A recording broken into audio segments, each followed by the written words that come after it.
I'm disappointed in every one of you. I'm sorry, I don't mean to offend you. I'm disappointed in every one of you. I kiss you on the mouth. No, I'm not cool with that. I'm sorry. One more time. I'm disappointed in every one of you. I mean, I'm dealing with degenerate animals. I'm disappointed in every one of you. Disappointed in every one of you. All right, come on. Honestly, I can't do it, man. I'm disappointed in every one of you. Let me tell you why. It's gonna be all right, Nicky. Go ahead, shoot. You just killed a fucking man. What are you going to do about it? Yeah, because you got nothing. You don't got a thing. Yeah, because you got nothing. Lobito! Got nothing. I want to get out. I want to get out of this rat hole. I want to get online. I need BDA Boxing.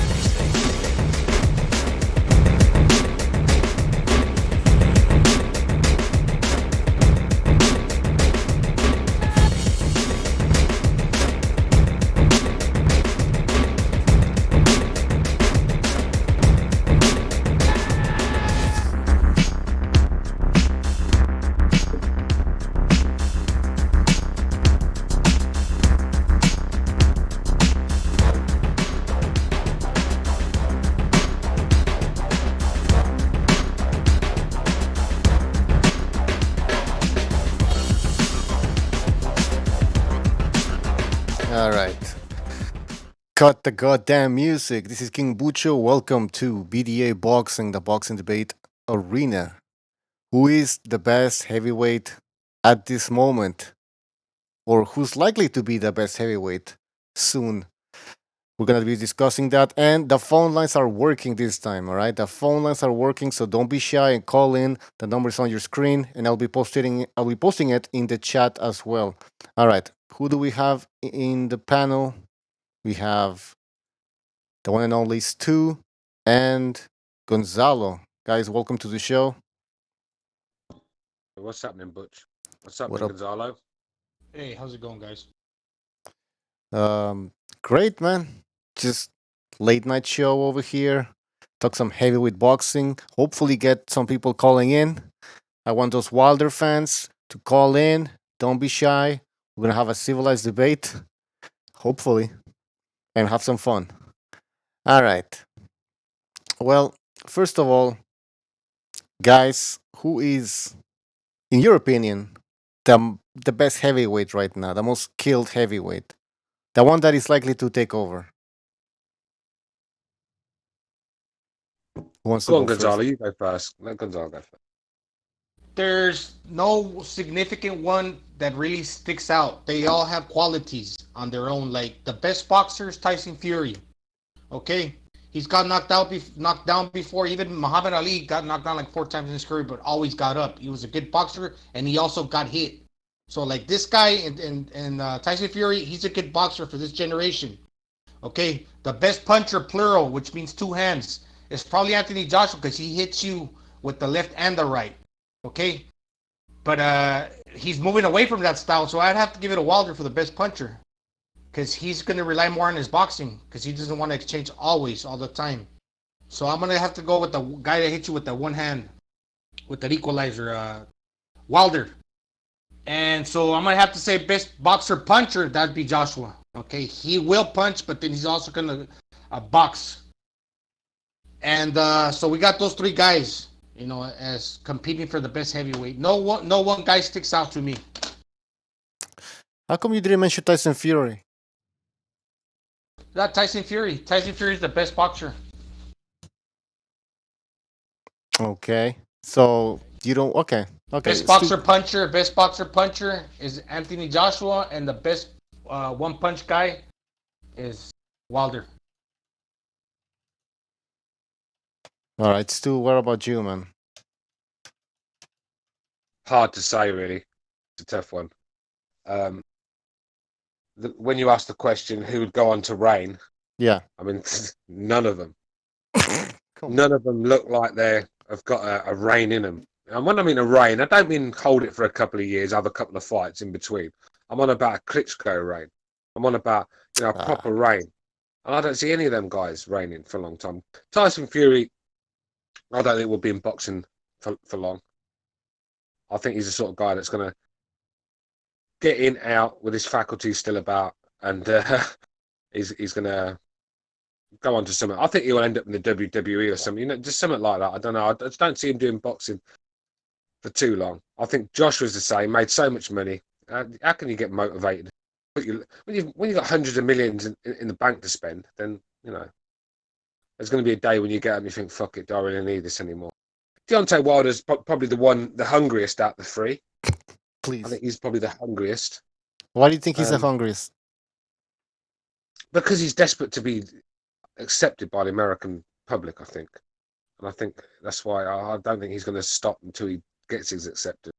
But sometimes in boxing, it happens in the UK even. We're classed as loyal fans, but even we don't appreciate fighters until they've retired. Like Lennox Lewis never got the recognition he deserved until he was gone. And same with Floyd in a certain way. People hated Floyd. They realised that he actually was quite good when you took all the trolling and the bullshit and put that aside. So I don't know, man.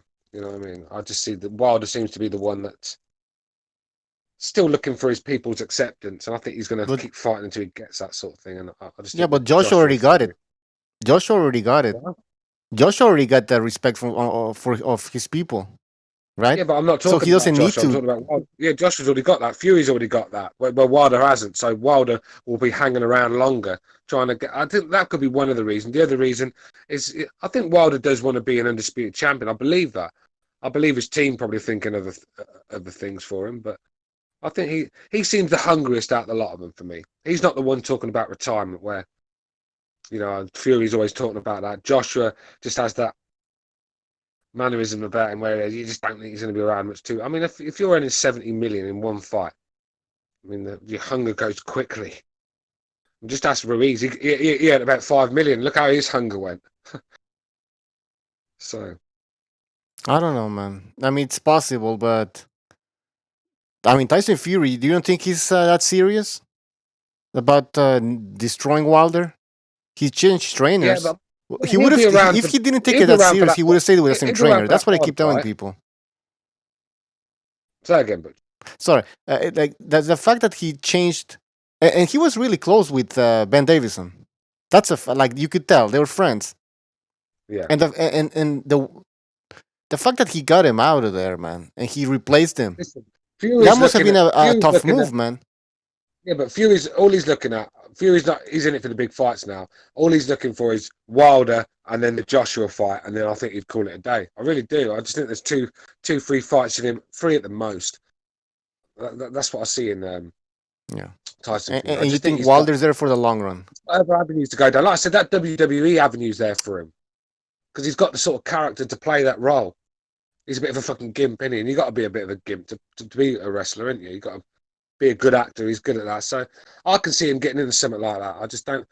I mean, the guy's got about fucking 6 kids, isn't he? He's got a beautiful wife. What do you want to go and get? Yeah, and Wilder is there. And you think Wilder's there for the long run? Wilder's there to make history. I think Wilder's hands will force him to quit in the long run. I think Wilder's sort of guy that I think he'll fight for a few more years on. Like I said, it's unfinished business with Wilder. Like I said, he hasn't even got his own people on side yet. He needs some big wins, and I think he's going to hang around and try and get them. I believe he'll fight anyone. I don't think Wilder's scared to fight anyone. I'm not sure his team and Fury is in though, because they're taking too long to make these fights. But who is? But you're saying I know what you mean, but it sounds like Wilder's not afraid to fight anybody, yet he'll never faced anybody besides Ortiz and then Fury, which that was a miscalculation. He probably thought Fury wasn't going to be ready or anything, right? So those are his biggest fights, right? No doubt in that. But you're saying that he's not. I don't know, man. And Fury, oh come on, man. I think Fury's the one. Listen, if Fury wasn't really in there for the legacy and everything, he would never have taken on Wilder. He would have taken on another tune-up and then another tune-up. Well, he also has things to prove, just like Wilder. He needs to get that belt back. He's been like this phantom champion where he doesn't actually have a real belt. All about what's that belt called? The lineal title. The lineal title. Yeah. I think Gonzalo's spot on. 100% agree with what Gonzalo said there.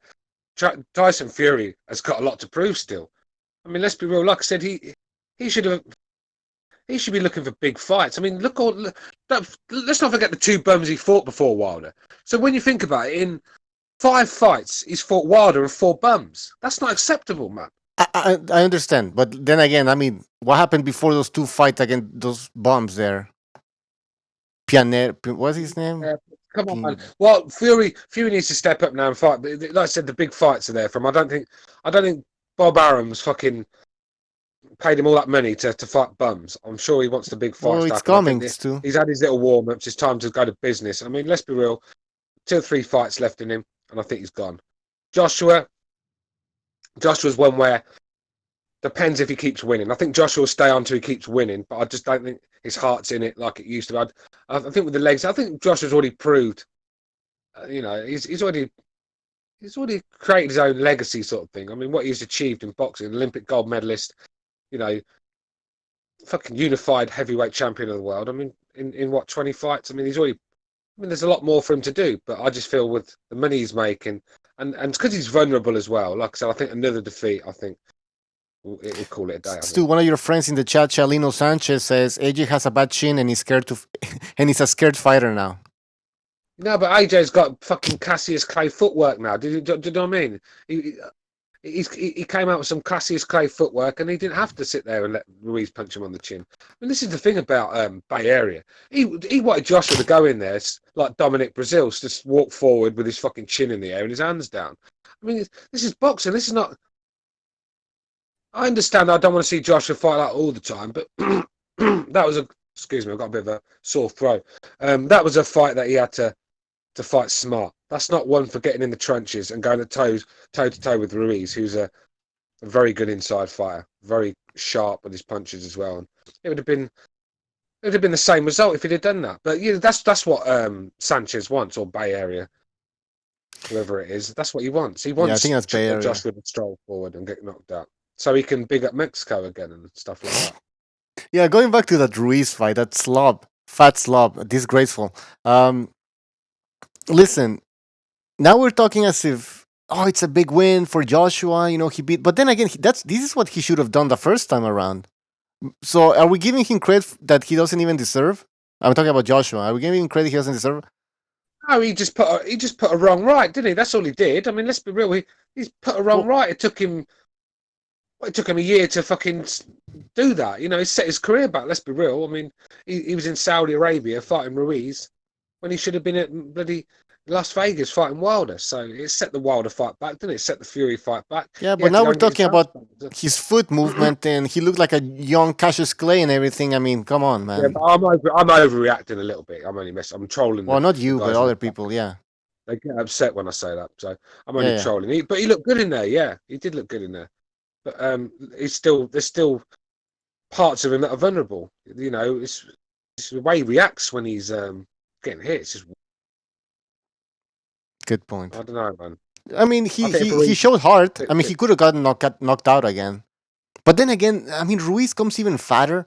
If Ruiz would have come in shape for that rematch and ready to fight and ready to keep his belts, I would have given him more credit. But he shows up like a fat slob.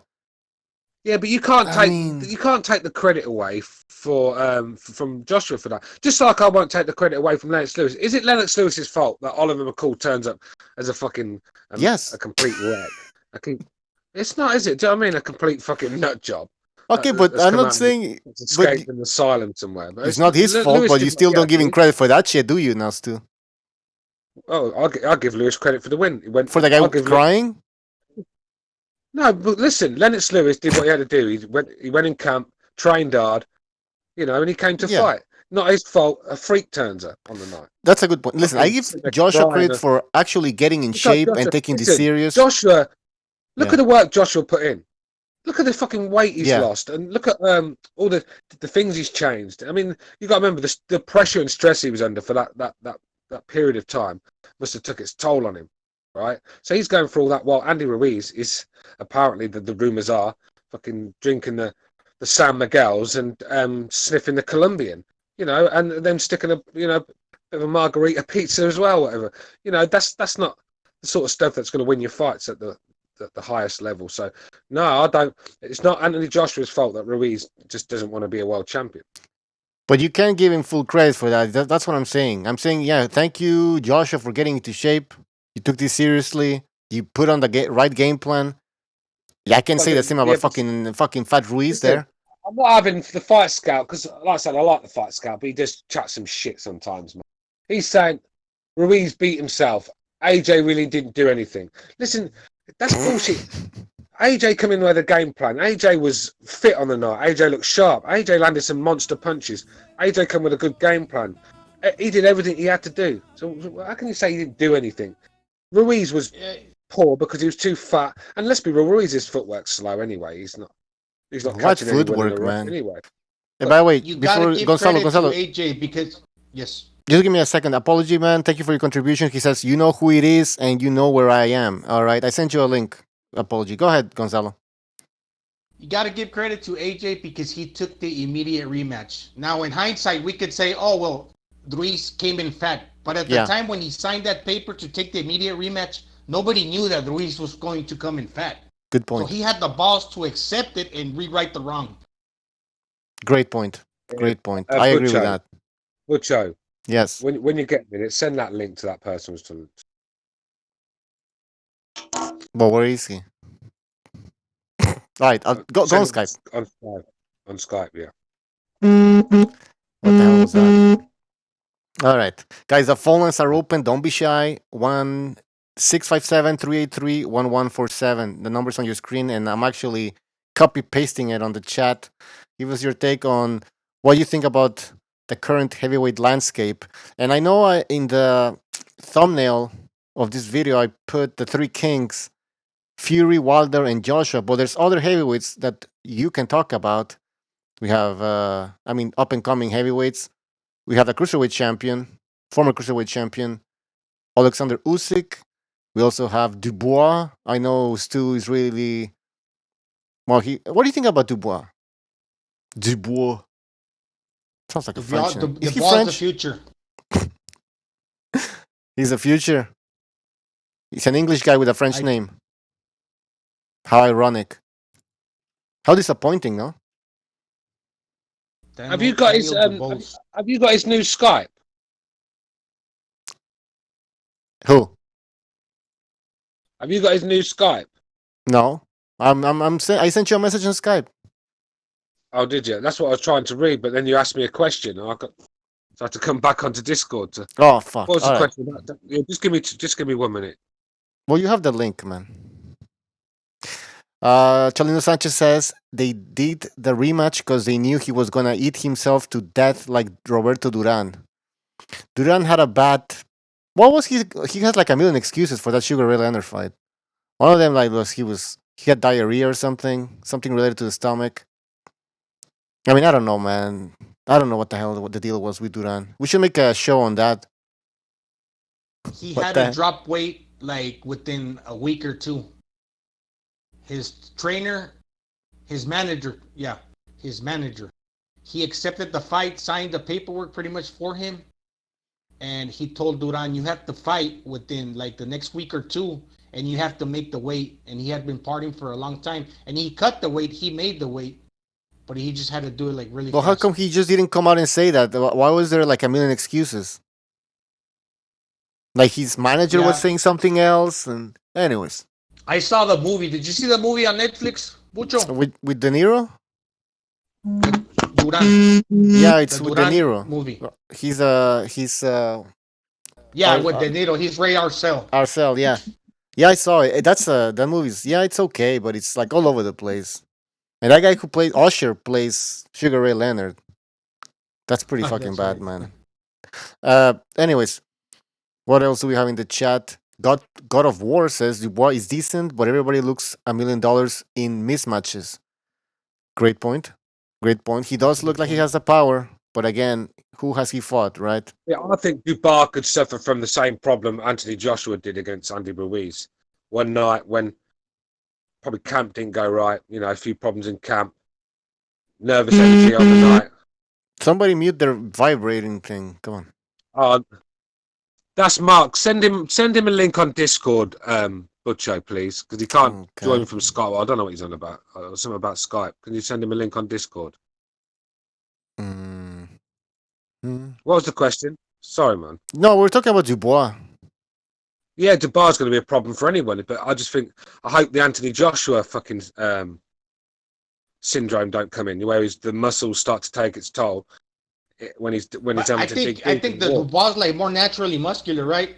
Stu, he's just like a big kid. I think Josh was more like a manufactured guy, to where he wasn't really that big in the beginning. He just put on a lot of muscle. Yeah, like This those guy's just skinny guys naturally that put got on that a muscle. yeah. Yeah, you got a point actually, because Dubois does look like naturally he looks like fucking Debo, doesn't he? Oh, He's like just got that David Hay. That's a good example. no, yeah, no, because David Hay put David Hay must have been on steroids, because when you look at him at cruiserweight, Fuck yeah, man. His and straps then are way big, man. yeah, the way how big. I mean, let's be real. David Hay's legs were too muscly for him, too heavy for him. That's why they kept giving way, and his knees kept giving way, mate. Too much muscle on his legs for his frame. Because Mhm. David Hay apparently, there was times when he had to fucking eat on the day of the weigh and stuff himself and put weights in his shorts and stuff to make the fucking the limit of heavyweight, because he was too small. You know. And he's God. only 21, so he's only gonna get stronger. That's kind of crazy to think. Such a big guy, so Yeah. young, that powerful, is only gonna grow into his man strength. Oh man. I can't find Stu, can you send him the link? Yeah, Stu. and one thing he's doing right, he's fighting often. That's a good thing. He was nominated for Prospect of the Year also, but we know that Virgil Ortiz won that. So he's on the right path. They're doing good things with him. Who is he signed with? Frank Warren? I don't know. Ask Stu. He knows more than me. I think he is. Yeah. Frank Warren. So God damn it. he fought at least three times, maybe 4 this year. I don't know, but Won if them he all did, by that's knockout. great, man. Yeah. If he did, that's great. That's what he should be doing. And he's 21. That's pretty super young for a heavyweight. When did Joshua That's start right. his career? 25? 25? No. Joshua started boxing. He said No, he's in pro. 2019 he had been boxing for 10 years. Yeah, He but started professionally. 2009. Professionally. 2009. Professionally, Yeah. I think 2013, probably. Out of the Olympics. 20. yes, 6 years. 6 years. Not bad. Not bad. Because he mentioned that Wilder has been a pro for how long? 9 or 10 years. And he's achieved Wilder. more than he has as far as resume. Yeah. See, this is the thing. Dubois is going to be a great boxer. He could become really great just because he's going to have enough time to develop as a heavyweight. All right, hold on. We have Mark. Mark, welcome to the show. Can we hear Hello. Mark? What's up? Hello. What's happening, Not Mark? much. Joshua was 24, turning 25, by the way. Like, I think it was like 10 days before his 25th birthday, he turned pro. There you go. Yeah, Dubois, man, Yeah, he could be that's something late, special. man. That's late for the Mexicans are turning pro at 15. Yeah. Hey, what was Dubois fighting for the European heavyweight title already? Or who was it? No, it was Joe Joyce. Joe Joyce. Yeah, but that fight's off now. Marco Hooks had to pull out due to an injury. You don't say he's pulled out again. And then Yeah, Tyson and- Fury said, bring on Dubois for Joe Joyce. Why not? I'll tell you what, Like, Joe how- Joyce and Dubois is a tremendous fight. I love that fight. That would be a barnstormer. How do you see that one going? Didn't Dubois become the silver champion? Who? Yeah. The winner becomes a silver champion? Who cares about? I don't know what that means. What does that mean? No, I think he fought for this last fight. Oh, really? Wow. Yeah, Dubois What won does the that even silver mean? title against Fujimoto. It pretty much guarantees you a top 5 or 6 ranking in the WBC in the heavyweights, because everyone who's won that title ended up moving to 5th or 6th.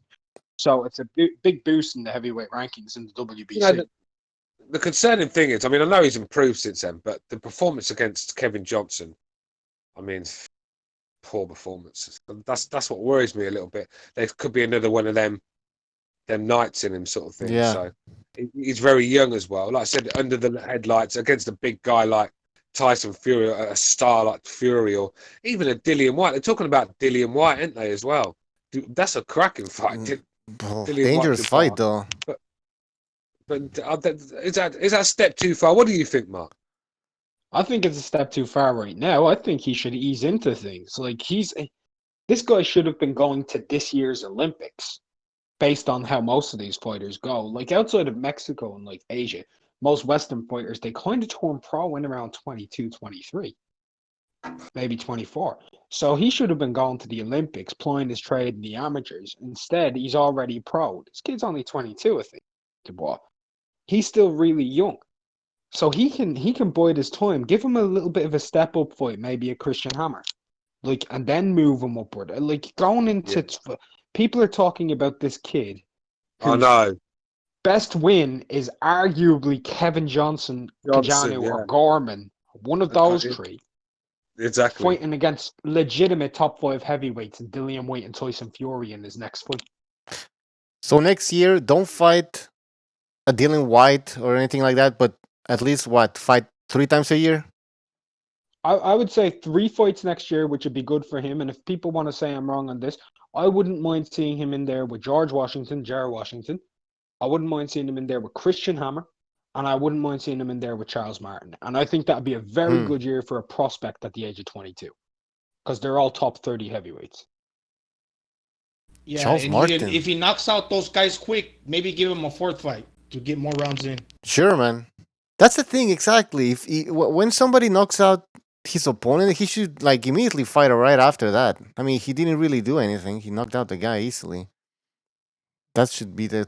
But wait, what happened? Charles Martin, when did he last fight or against who? I can't remember. What's his face? I think it was Daniel Martz. Didn't he lose again? He lost to Kovnatsky, but since then he fought against Corbin. That's a fight I remember. I think it was Corbin or Booker, one or the other. And then after Corbin or Booker, he went on and he fought Daniel Martz, I think was his last opponent. I'm not 1,000,000% sure.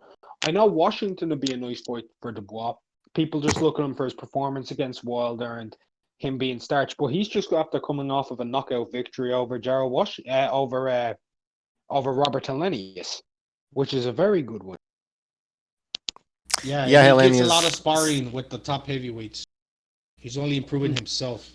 Hey, James Doherty in the chat says Dubois versus David, the price is right. Imagine that. That's another knock. No, this guy's gonna have brain damage if he already doesn't have any. He needs to retire.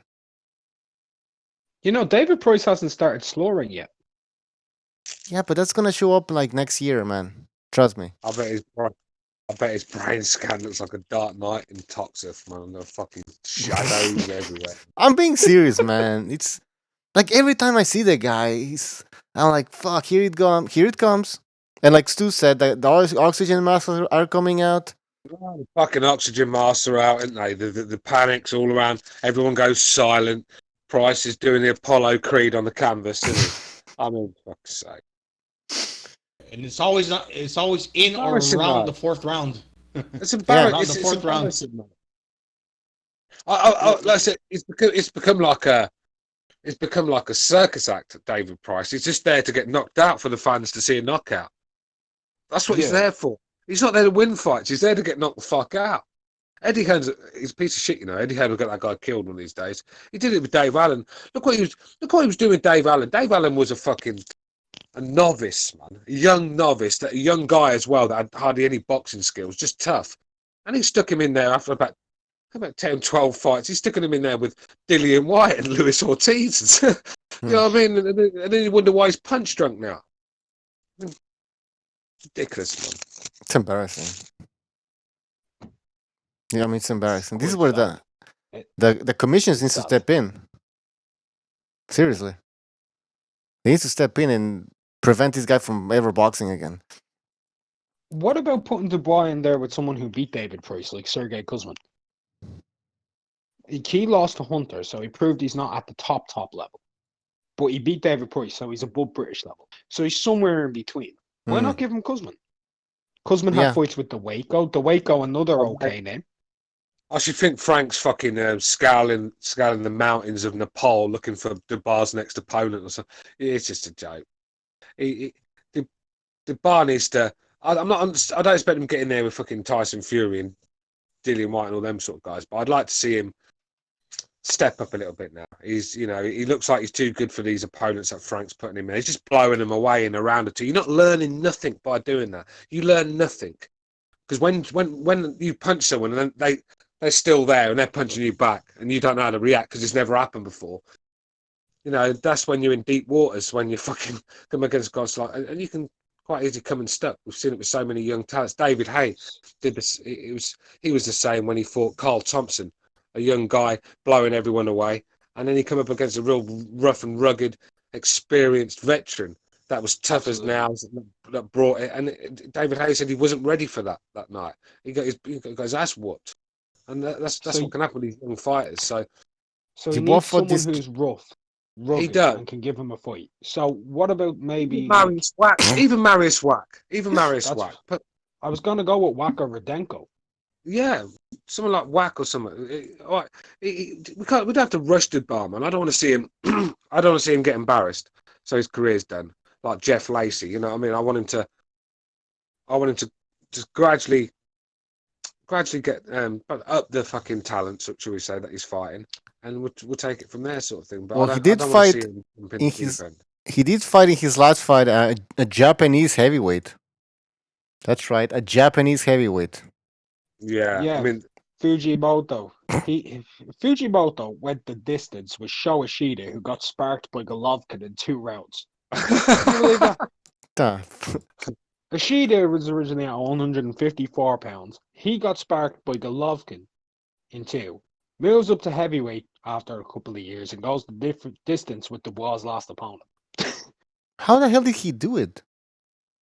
I mean, I don't know what's worse, Fujimoto or the 20 guys he knocked out. I mean, I'm just embarrassing. It's embarrassing. Fujimoto's been knocked out by a rugby league player, fam.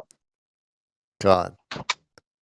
Fucking rugby league. Terry Holland showed up and smacked him. You know? James Dorothy in the chat said the Swede who fought Fury, Wallin, would be a good step up for Dubois. Yeah, that's what we said, I think. That'd be a great step up. I think at the end of the year, or maybe the beginning of the following year, because I think there are murmurs that Wallin, because like Wallin has associations with ESPN, they just signed Caballel.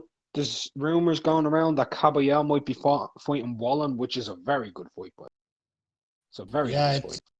It's amazing how a fighter in defeat like Wallin, how his stock raised. He's a pretty good fighter. It's called giving it your all and putting it on the line. John Ryder's stock rose against Callum Smith. Might have lost the fight in the night. I had Smith winning that, but I need to watch that again because I'm getting a lot of people telling me Ryder won that clearly, so I need to watch that again. But yeah, you can become a better fight. Well, I'm not saying you can become a better fight. Well, you can become a better fight on the left, but your stock can also rise dramatically because sometimes people get on your side when they see an unjust decision. They sort of like get behind you and get on your side. So you sort of grow a fan base. The biggest example of that is sitting right in front of the British heavyweight division's face and Dillian White. He got knocked spark by Joshua. He was looking up at the stars, hanging onto the rope. His pants were around his ankles. He didn't know where he was. And look at what he did after that. He built a career off of that loss. It's like Luke Campbell. Luke Campbell keeps getting world title shots, keeps losing, but because he's given a good account of himself, if you go in there and give a good account of yourself and give it your all, you'll get other shots. It's when people go in there like Riggindale used to do, when he used to get a chance to shine on the big stage and go and throw 6 punches around.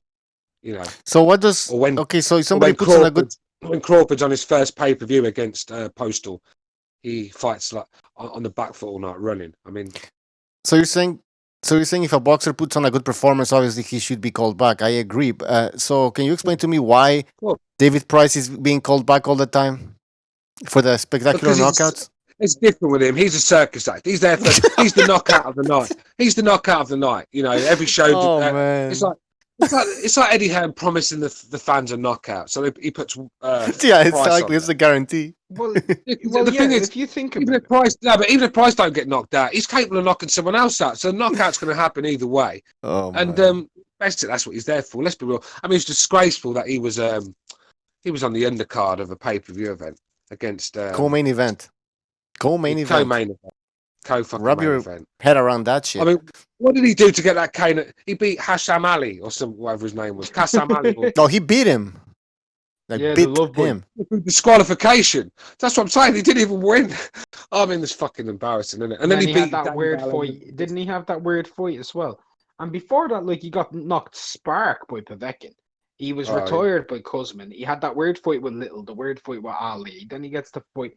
Then he gets to fight Dave Allen, and he turns into Larry Holmes for a night. And then he goes for a couple of rounds with Chisora, gasses, and gets taken out. Like, he fucking quits.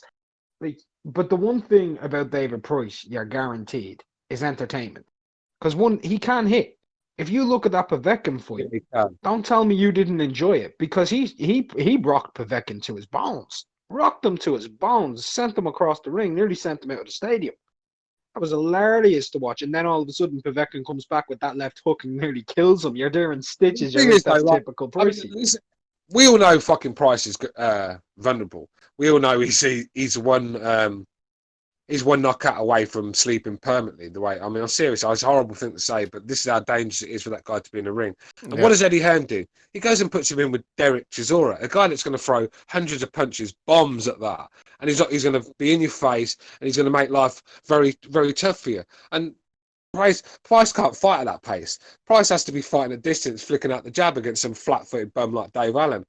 Chisora's flying in with his head, and he gets his head on Price's chest, and he just throws bomb after bomb. And Price was getting rocked to his boots every time he caught one. So, the guy should be in a boxing ring. Eddie Hearn's a disgrace. And I'll tell you what, if he brings him back, I mean, that's inhumane. That's inhumane. It is. And he should be trialed for human. What's that?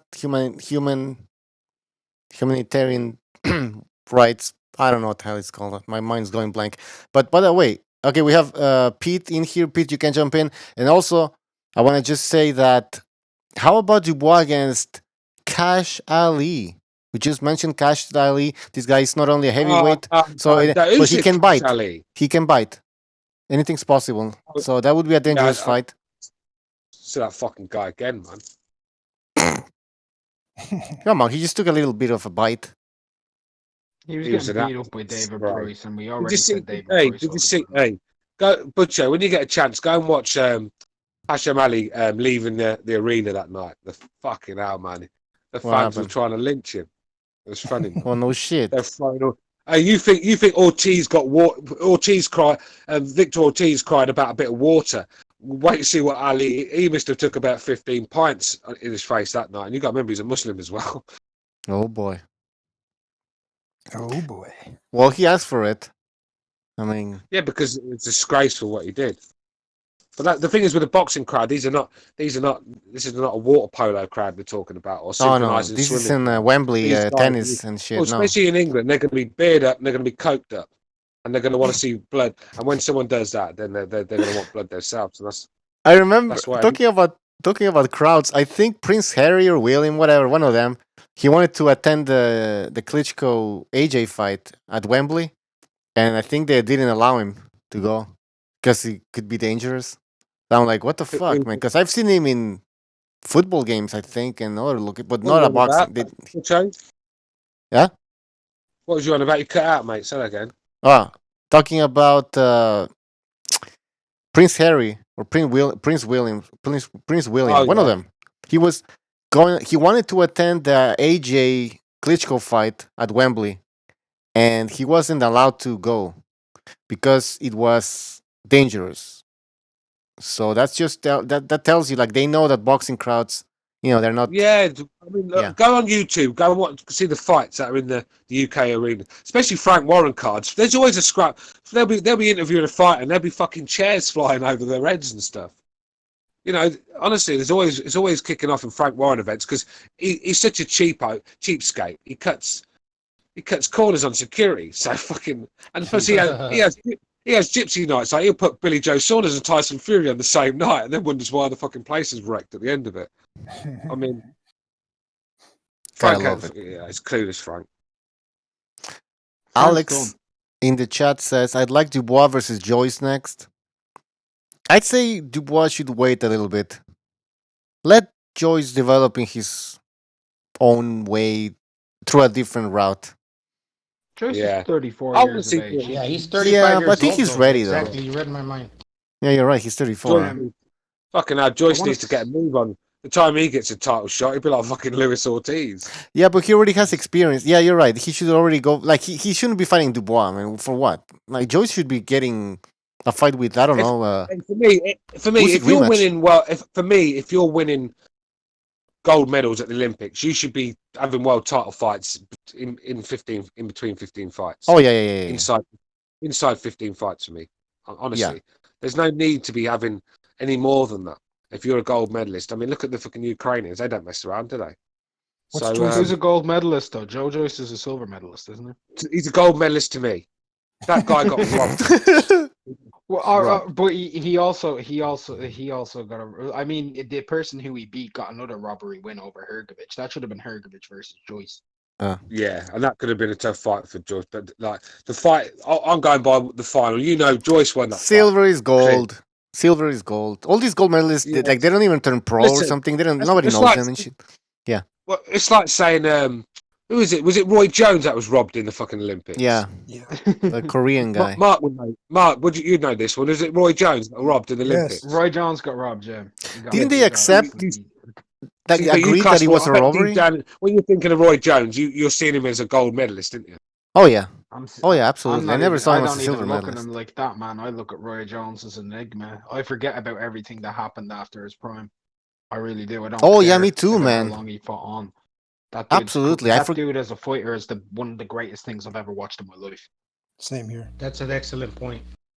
Yeah, I erased everything after that, bro. It was kind of sad. It was sad. I mean, against Tarver, I was like shocked, but against what was that Jamaican guy there? See, the thing with Roy's style of fighting, it's like what's the word? There's a word for, but he had great reflexes. He had great reflexes, and once those were gone, No fundamentals though. It's all about athleticism and explosiveness with Roy. He's like a fucking ambush fighter. That's what he is. He's an ambush fighter, and he'll be doing nothing. He'll lull you into false sense of security, and then he'll come in with explosive combinations from angles that you've never seen before, and he's taking you out. But Roy Jones that's why everyone looked at Roy Jones and said, "Oh, he's the best thing I've ever seen." The problem with Roy Jones, when you start to get a bit older and start going up the weight divisions, you start to lose that speed, you start to lose that footwork, that explosiveness, and that's when people are catching up to you. And we've seen it. Roy wasn't the best when it comes to taking a shot. You know what I mean? And if Prince Nassim Hamed would have continued fighting, he would have ended up like Roy Jones. Hang on a minute, Joe. Roy had to make the best of his career really when he was at his prime, and there's a lot of fights there that he didn't take. I mean, especially with the UK guys, all them three could have took. If you go through Roy's career, he ducked quite a few fighters. That's one thing that will tarnish his legacy. Yeah. It's one thing that really that's kind of like tarnishes Mike him is Tyson. Michalczewski. That's a fight that will always tarnish him because he could have got legit undisputed there because Michalczewski was lineal with the WBO belt. Yeah. He did what he was supposed to for a guy that relied a lot on his reflexes, because when you try to showcase that same ability at an older age, he wasn't going to get away with it. Yeah, that's why Tyson was successful. Tyson had good boxing skills, but he was also short. But he was short. He was explosive. He did what he needed to do when he was young. He dominated 5 years out of 10 in his era. That's why King Davis needs to step up. Yeah, that's a young man's style. Gonzalo, that is. That's a young man's style where you got to be young, and as you get older, and like I said, you start going up the weight, you start to slow down. The fights take its tolls, and so the camps, and also you have to start to adapt your style.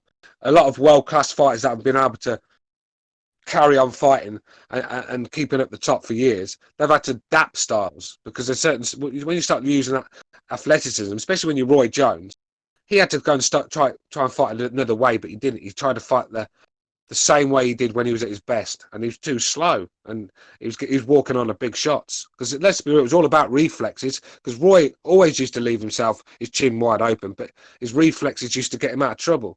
But once he slowed down, it was over for him. I was going to say that his prime though, he was still so fast. He was keeping with Calzaghe in pace for a few rounds. That's scary. He was actually quicker than him at the beginning of the fight, the first 2 rounds. He did not beat a prime Bernard Hopkins, Alex in the chat. He did not beat a prime Hopkins or Tony. What do you think, Mark? Because I know you're the historian. What do you think? I would say they were in their primes. They were in their fitness primes. Yeah. You think so? I don't Hopkins think so. in 1992, I believe. B-Hop was not in his prime. Hopkins wasn't the same though. I mean, but still, he was in his physical prime, I guess. But obviously, physical prime, but not experience not and everything. Prime. Hey, hold on. Well, Bernard Hopkins is one of those that's really hard to gauge because he was in his physical prime, right? But he hadn't developed the pure skills that he developed later in his career. That's my point. That the Bernard Hopkins that dominated the middleweight division, that reigned for like 10 years. That he was horrible style for anyone. He would have frustrated the life out of Roy. I think he would have nicked it, to be honest with you, not Roy. Yeah, out.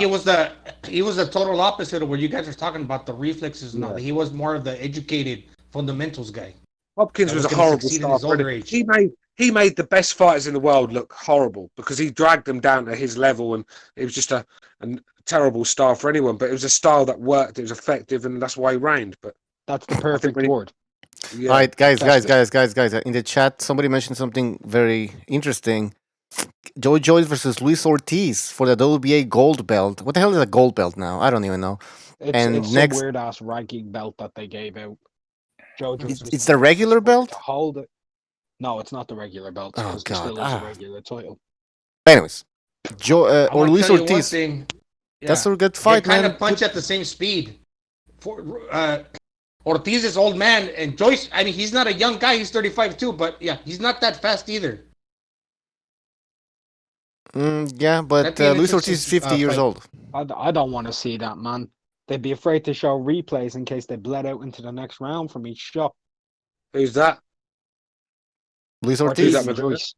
Ortiz or Joyce. That'd be the slowest. Man, I'd rather see a snail in a fucking turtle fight. That'd be class in comparison. That's why Ortiz can't get the knockouts, because he's got power in both hands, but he can't put no speed behind him, so he's not explosive. Yeah, you can see the punches coming from a mile away. That's why he wasn't able to knock out Wilder. Give Wilder a guy that can pop, and then you don't see the punches coming. It might be good night for him. Yeah, Tyson Fury, watch that fight. Tyson Fury was landing when he wanted. That's why I'm saying he can go for the knockout. People don't believe me. Man, this guy can... I don't give a shit if he... Okay, sure. Fury doesn't really turn on his punches sometimes and everything, so he doesn't generate enough power the way he throws the punches. But the guy is 260? How much for this fight? He might be like 250 something. That's enough to knock out a guy like Wilder, who's from 253 to 260. I've got a feeling now we're gonna go back to an era where we have slim and trim. Once Fury's gone, slim and trim heavyweights, the Usyk build, that new. I think Joshua could lose a little bit as well himself. I think he needs to take some off his legs. His legs don't need to be like. I hope so. Like fucking trunks. He don't need to be that heavy around the legs. He could take. I think he could go down a little bit as well. I think around 15 and a half, 16 stone is going to be a nice weight for a heavyweight these days. I think speed is going to be the key. I think the era of these big value evs and fucking big lumps that are Klitschko's terrible to watch. Yeah, not even the Klitschko's. Klitschko's had a bit about them, didn't they? Some of these fucking big lumps, they come in and they're terrible. So I want to see an era where we get actually back in the 70s era where we had trim, in shape heavyweights fucking punching lumps out of them, throwing loads of shots, fighting for 15 rounds non-stop. These guys are blowing after 2 or 3 rounds, some of these guys. Yeah. Stu, this is the thing. I think this is what happened when we had this all these big heavyweights taking over. It was the fact that we had big heavyweights, and some of them actually could fight for, taking into account how big they were, they had decent fundamentals. And I'm talking about Klitschko. The Klitschkos with their jabs and everything, they knew how to box and they were big. So, and also the second thing was that you had small heavyweights, but they sucked. They were either too short and fat, so they had no speed. You're gonna be shorter. At least a lot of them were just like little Andy Ruiz's, weren't they? Let's be real. Yeah. When did Klitschko? Because I like Klitschko's. I'm always backing them. But when did Klitschko ever fight a guy like Mike Tyson in his prime? No. A young, explosive kid. Corey Sanders. Shape, great footwork, great head movement. I tell you what, he'd give Klitschko nightmares because Klitschko throws single shots. I mean, let's be real. If Tyson had bobbed onto one of them right hands, he's going to sleep. he'd have been out cold. But I think with Tyson, Mm-hmm. I think he could have got underneath that jab of Klitschko, and But Stu, that's the thing. He's very smart when he's holding, isn't he? He just grabs oldie, and he's very hard to get off. Great point. That's what I'm saying, Stu. Exactly. But we didn't have anything. I'm not asking for another. I wasn't asking for another Mike Tyson in Klitschko's era, right? But something that's a little bit close to Mike Tyson, at least. A shorter boxer that's fast. Povetkin, I was thinking the same thing too. Look, the Klitschko thing, he really relied on his jab and tying up, where he made the boring fights, and he had to, for a big guy that's always going to have a small guy coming. He's going to have to do that sometimes, because once that small guy gets on the inside, you can have the length advantage, but you're going to be at a disadvantage on the inside. Yeah, exactly. He's spot on, Gonzalo, but there's no excuse to do it against Brian Jennings. He's got to go in there and take him out. He's in America. He's in America. He's time to shine. I think it was HBO or whatever it is. HBO. Yeah, time to shine against Brian Jennings, for fuck's sake. Remember he goes in there, stinks the joint out. Stu. This is the problem with Klitschko. He's another one. I mean, it's so sad that the best performance I've seen from him was the last one he did against Joshua, and he was past his best. If he'd give that sort of heart into some of his fights when he was in his prime, the guy would have been unstoppable. I mean, he would have gone on to do even better things. But it's just with Klitschko, he'd turn up on the night, not fancy it, and pop shot his way to a points win. And it was terrible to watch at times. Let's be real, it was. But that fight was against Brian Jennings? The Klitschko fight in New York? Was it in New York? The Brian Jennings fight? Yeah, I believe it was. I believe it might have been at the Garden. I'm not sure. Okay. Yeah, that fight. Remember the referee, when he started warning Klitschko for excessive holding, which never took place in Germany. In Germany, he could do whatever he wanted. He could clinch infinitely, right?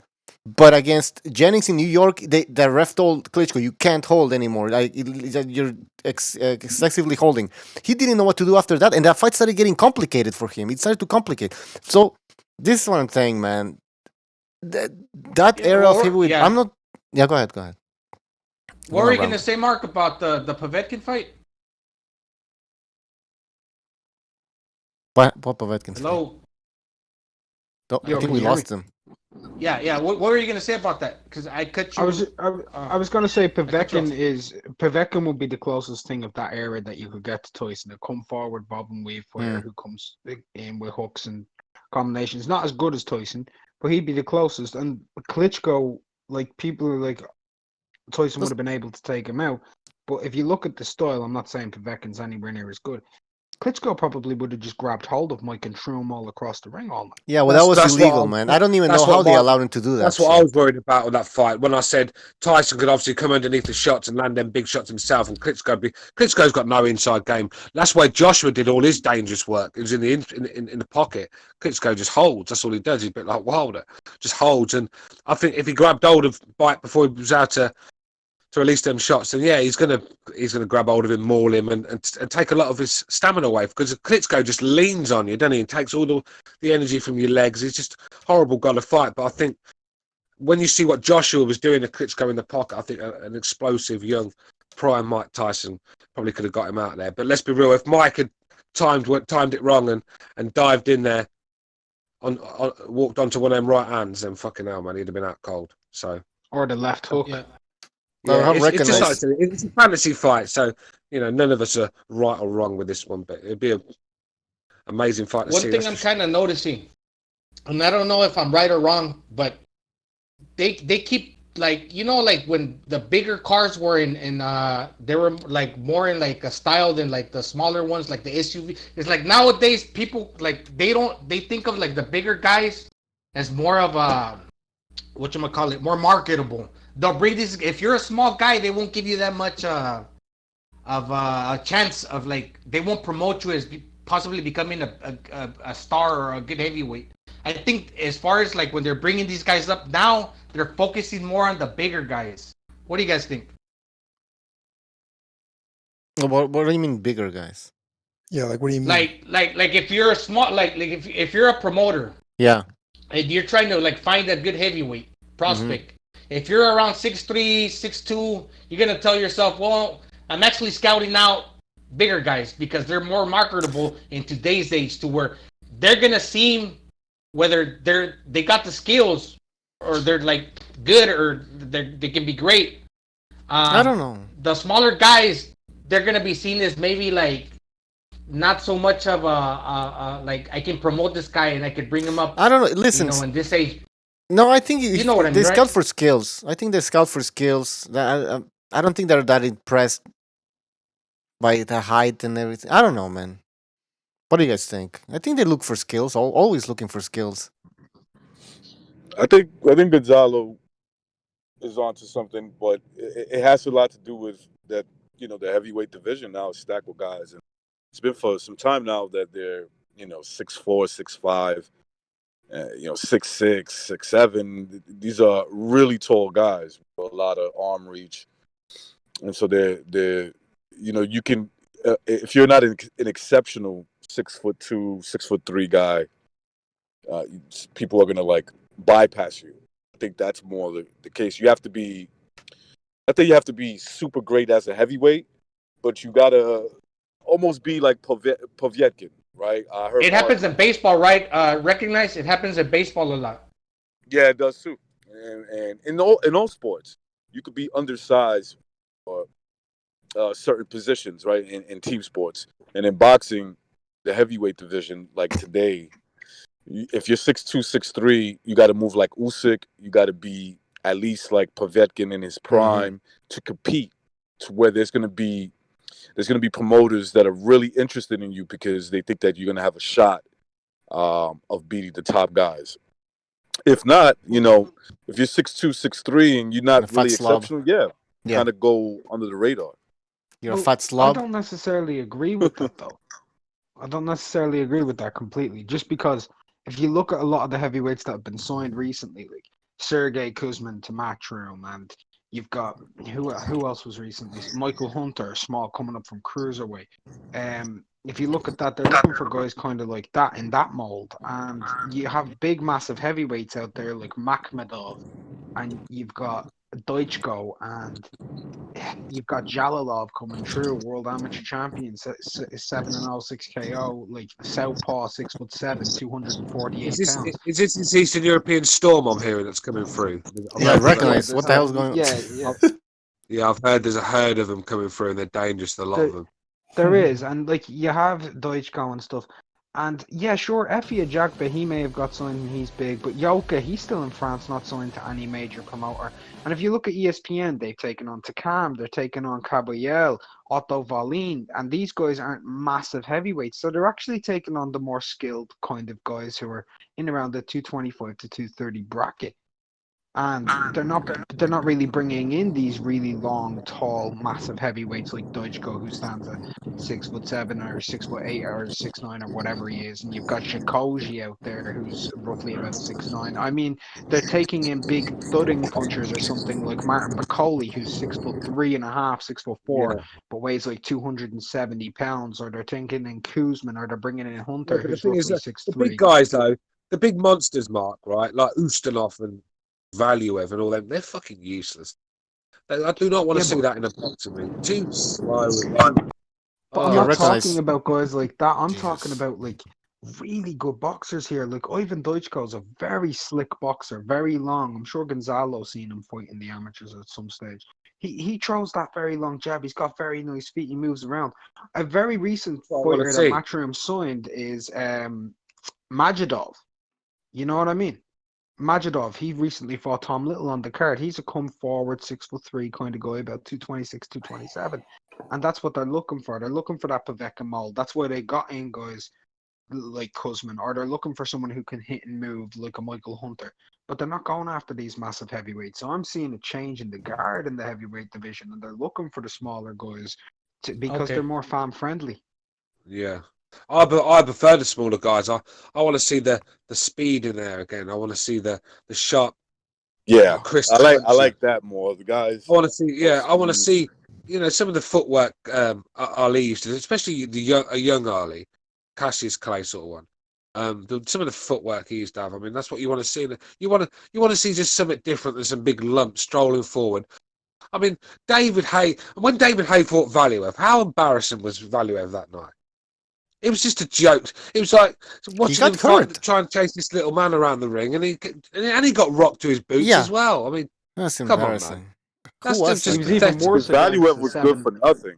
Yo, just Got all Primo right. He was Panera, great. innit? He was great for Back He in was the day. great for Robin, wasn't When he? He was Max great for Baer got Robin hold and of Vander Primo Holyfield. Panera, like that. he was You weird know what I looking. mean? Because That's a freak show as well.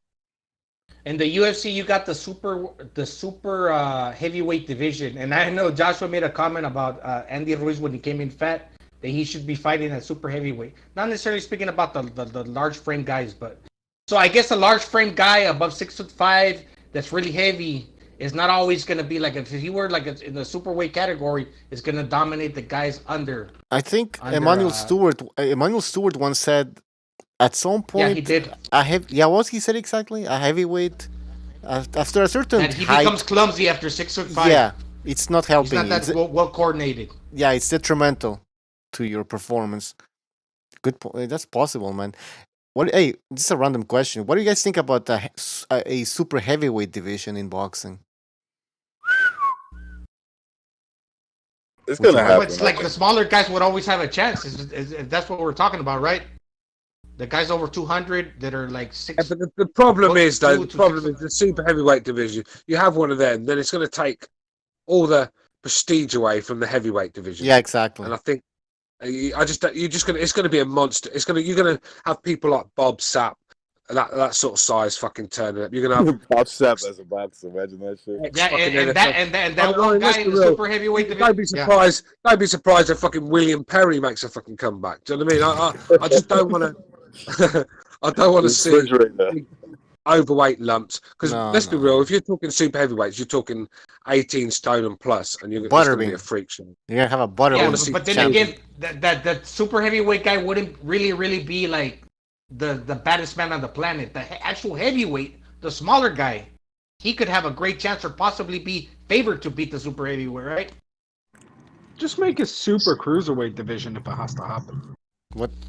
A super cruiserweight. Well, you saw when Mike Tyson started to slip a little bit. You saw that, it was really hard for him to beat these big dudes. Even though when he got older, he started to put on weight like 230, 235 sometimes. But you can see, man, when he didn't have an advantage in speed, he started to get fucked up. Anyone that had any sort of boxing ability would trouble Tyson. I mean, let's be real. Well, say what you like about Buster Douglas, but Buster Douglas was quite a good boxer. He was when he's on his game, and he was quite a sharp puncher, quite quick as well with his combinations. So I know Tyson weren't his best that night, but we've seen it before with Tyson where he struggled. I mean, I don't know if you watched the Bone Crusher Smith fight. I mean, one of the worst fights you'll ever watch in your life. So, and that was a prime Tyson, by the way. Couldn't hit Bone Crusher Smith all night. Big guy, just holding all night. Bone Crusher Smith was. I mean, the fight was terrible, but that's what, because his size used to hinder him, didn't it, Tyson? And when he'd get in there with a big guy that was smart and knew how to box, it struggled. Yeah, don't get me wrong. I mean, he knocked out Larry Holmes. Larry Holmes was one of the best fighters of all time. So, but that wasn't the Larry Holmes that we all know. That was a fading Larry Holmes. Let's just say that. Yeah, especially on that night, Stu. On that night, Buster Douglas, he was a really good fighter. If you want to talk about somebody to compare to Ali, on that night when he fought Mike Tyson, the way he was bouncing off the tip of his toes, coming off of the death of his mom, when he was inspired, that was a real good Buster Douglas. Yeah, it was, mate. It was a beautiful performance. It was like Lennox Lewis as well. Tyson, I know he was old, but Lennox was old. He just couldn't get the grip with that jab, that lead right hand that Lewis had. Then just grab hold of him and lean on him, and he just got frustrated. And the big guys, a lot of the big guys used to do that with him. I think recognizing. You see, that's the thing. Look, with Andy Ruiz, like when he came in 15 pounds overweight from 168 to like when he showed up on the scales, the same thing happened with Buster Douglas. He turned in a real good performance against Mike Tyson. Then he went to shit against Evander Holyfield. From what fight to the other? 15 became also.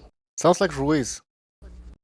Hey, we haven't asked Recognize and Mark yet who their top three their top heavyweight is of the year so far. Yeah, who's gonna take over?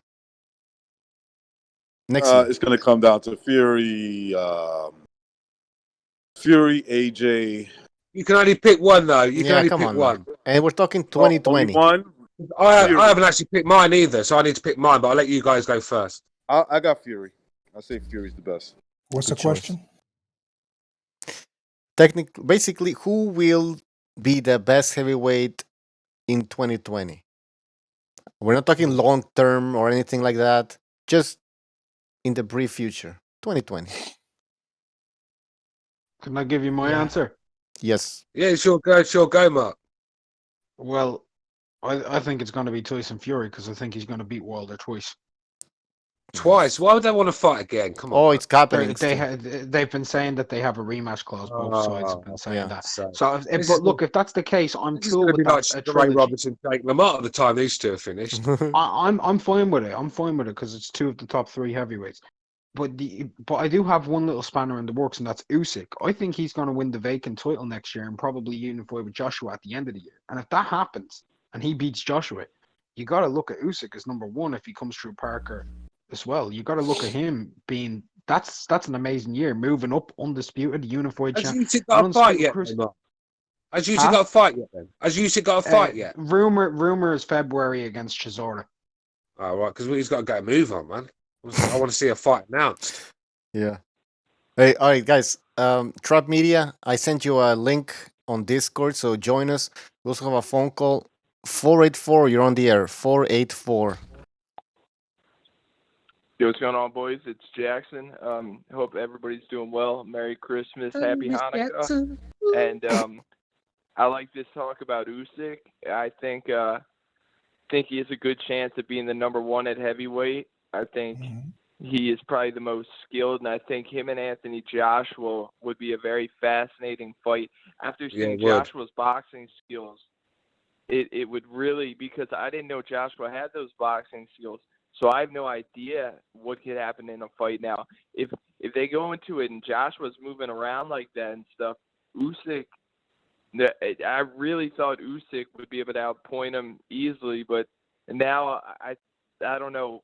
It's more of a 50-50 contest. I don't know what you guys think about that. I agree, Jackson. I actually think the same as you do. I thought Usyk would probably, the way Joshua fought against Ruiz in the first fight, I thought Usyk would probably handle Joshua in that. But now I've seen Joshua also show a boxing side to him that I didn't think he had, especially with the footwork and the, and let's be real, if Usyk walks onto one of Joshua's shots, he's in big trouble. So yeah, that's a 50-50. That's right. 50-50. That's right. And he's not a big heavyweight, so the same power that if Joshua has a suspect chin, he probably wouldn't be scared to exchange. If he gets caught with 2-3 punches, yeah, you could hurt Joshua because Ruiz is not a massive puncher either. No, he's not. The factor that Joshua can punch hard with both hands, and he always had the skill, but he just had to get rid of that extra muscle. See, the problem with Joshua makes it a really good fight, an attractive. The problem with Joshua is he reacts. The way he reacts when he gets punched, he's there to land bombs on. He just doesn't react properly. He doesn't cover up properly. He sort of freezes like the old Frank Bruno sort of way. And I think what you got to do with Joshua is throw a lot of shots in the pocket. And I think Usyk is quite quick with his hands. He throws lovely hooks as well, doesn't he? It's not just the straight punches with Usyk. He's got some lovely hooks. He loops them right hands and them hooks as well sometimes when he has to. So he mixes it up. And I think he could be a real handful for Joshua in the pocket. But I think if Joshua can keep him at range and keep him on the end of that right hand, you never know, man. But so it's a 50-50 for me. Can I ask another Usyk's question? a good fighter. Did you see? Yeah. Go ahead, Mark. Go ahead. I just want to ask this. It's a simple question. Dude. Do you guys actually think Usyk has a realistic chance of winning a points decision against Joshua? Like, look at the money behind Joshua and everything. Like, I think he's a better boxer, but that's a good. Do you really think politic-wise he's going to get a decision? Go ahead. Let Action Jackson answer that. Oh, I forgot about Jackson. Sorry, Jackson. Forgot about you, brother. No, I love hearing your insights, Stu. And I was just going to say, Stu, were you a bit worried in that 8th round when Ruiz, he actually found his rhythm for a moment? I think he caught Joshua with another shot on the side of the head, and I saw Joshua start doing the, as you call it, I forget what kind of dance, but I thought the whole thing was going to happen over Sammy again, Davis Jr. Yeah. And when he weathered the storm and he went on and he kept landing them straight rights, it was a thing of beauty. But what were you just asking about? Let me answer that real quick. Do you Who's see your Usyk favourite? winning a points decision versus AJ? Yeah. If it's, I mean, there's so much because I like to look at like the economics behind boxing. There's a lot of game theory. There's a lot of A side, B side. I just had to fucking write a paper on this stuff. I mean, if AJ, it's gonna be like Canelo in the heavyweight division. The money side is always gonna come in. I mean, Usyk would have to probably 8-4 him to maybe get a draw. So I don't know. I mean, those guys could have a trilogy, which would be excellent.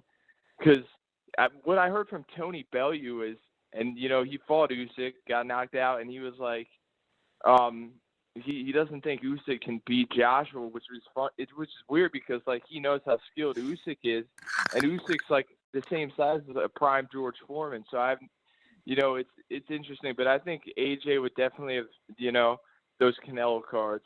Exactly. Yeah, but George Foreman, surely that 1970s George Foreman had to be bigger than Usyk. Surely. Well, he was like 230.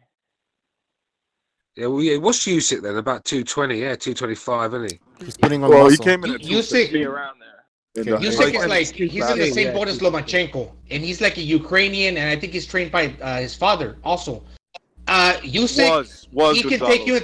But he's the same style to where he's a KO artist, like precise at one time. He can take you. Boxes on the move. Yeah, and they can take you into deep waters and drown you. That's the thing with him. Drown you. And if AJ gets tired too, Usyk will take him into deep waters, and I mean it'll be like getting fed to the sharks if AJ's tired. But that AJ that was fighting Ruiz was not getting tired. But it's a totally different ball game when you're in there with Usyk that's throwing. I forget how many punches he throws around, but he is going to get tired. So you might see the AJ of old if he keeps those big muscles. He might have to lose like 10 pounds, and then he might do much better against Usyk. The thing with Usyk though, Usyk's a bit like Lomachenko. He mentally drains you as well because he's constantly in your face, feinting, in and out. He's like a wasp, and he's got you constantly thinking, and that takes a lot of energy from you as well. And Joshua is the sort of guy that might start reacting to feints, and then when he does that, he's in big trouble. So, Usyk's a very smart guy, but let's be real, it doesn't matter how good you are technically at boxing, how far superior to your opponent. If he's got the power and he lands on the button, and that wipes all that out. So let's be real, Joshua stands a massive chance of doing that against Usyk, because Usyk was getting punched and tagged up against Tony Bellew, and let's be real, Joshua's a lot better than Tony Bellew. So, Don't be surprised if you see Usyk getting dropped like Lomachenko did against Linares. Just don't be surprised. But the question is, will he get up and fight the same? I believe he can. Can he get up? Yep. I see the same thing happening, Gonzo, because that's not Linares in you. That's one of the hardest punchers on the planet in you, and AJ. But for some reason, I have this feeling Usyk has a really good chin. Like I saw the Joe Joyce. I know it's bigger gloves and stuff, but I have a really good feel. Like I just have this feeling Usyk can take a punch. Like those Ukrainians are built tough. They're built tough. Yeah. He's got that Marius Wack chin, isn't he? That Marius Wack chin. He looks like it's like a big square chin. All right. But all right, guys. Jackson, thanks for the phone call, man. All right. Always be good, Jackson. Good to hear you, man. Good call, Jackson. Good call, brother. Good call. Good call. All right, guys. All right, take care. All right. We have. Oh, I think I'm too loud. We have. What's it? Trap Media. He hasn't been here in a while. He's a big Jared Baby Miller fan. So we forgot about Baby Miller. Everybody forget Baby Miller was the hottest heavyweight in boxing in 2020. PEDs. I think with the comeback after going through the PED situation, he's gonna have a huge year in 2020. Baby Miller is coming back. Man, he was placing the hottest anyway. When has Baby Miller ever been? I mean, everybody make mistakes. We seen what happened with Canelo. He bounced back from his situation, and I expect Baby Miller to do the same. But shout out to AJ. He had a great performance against Ruiz.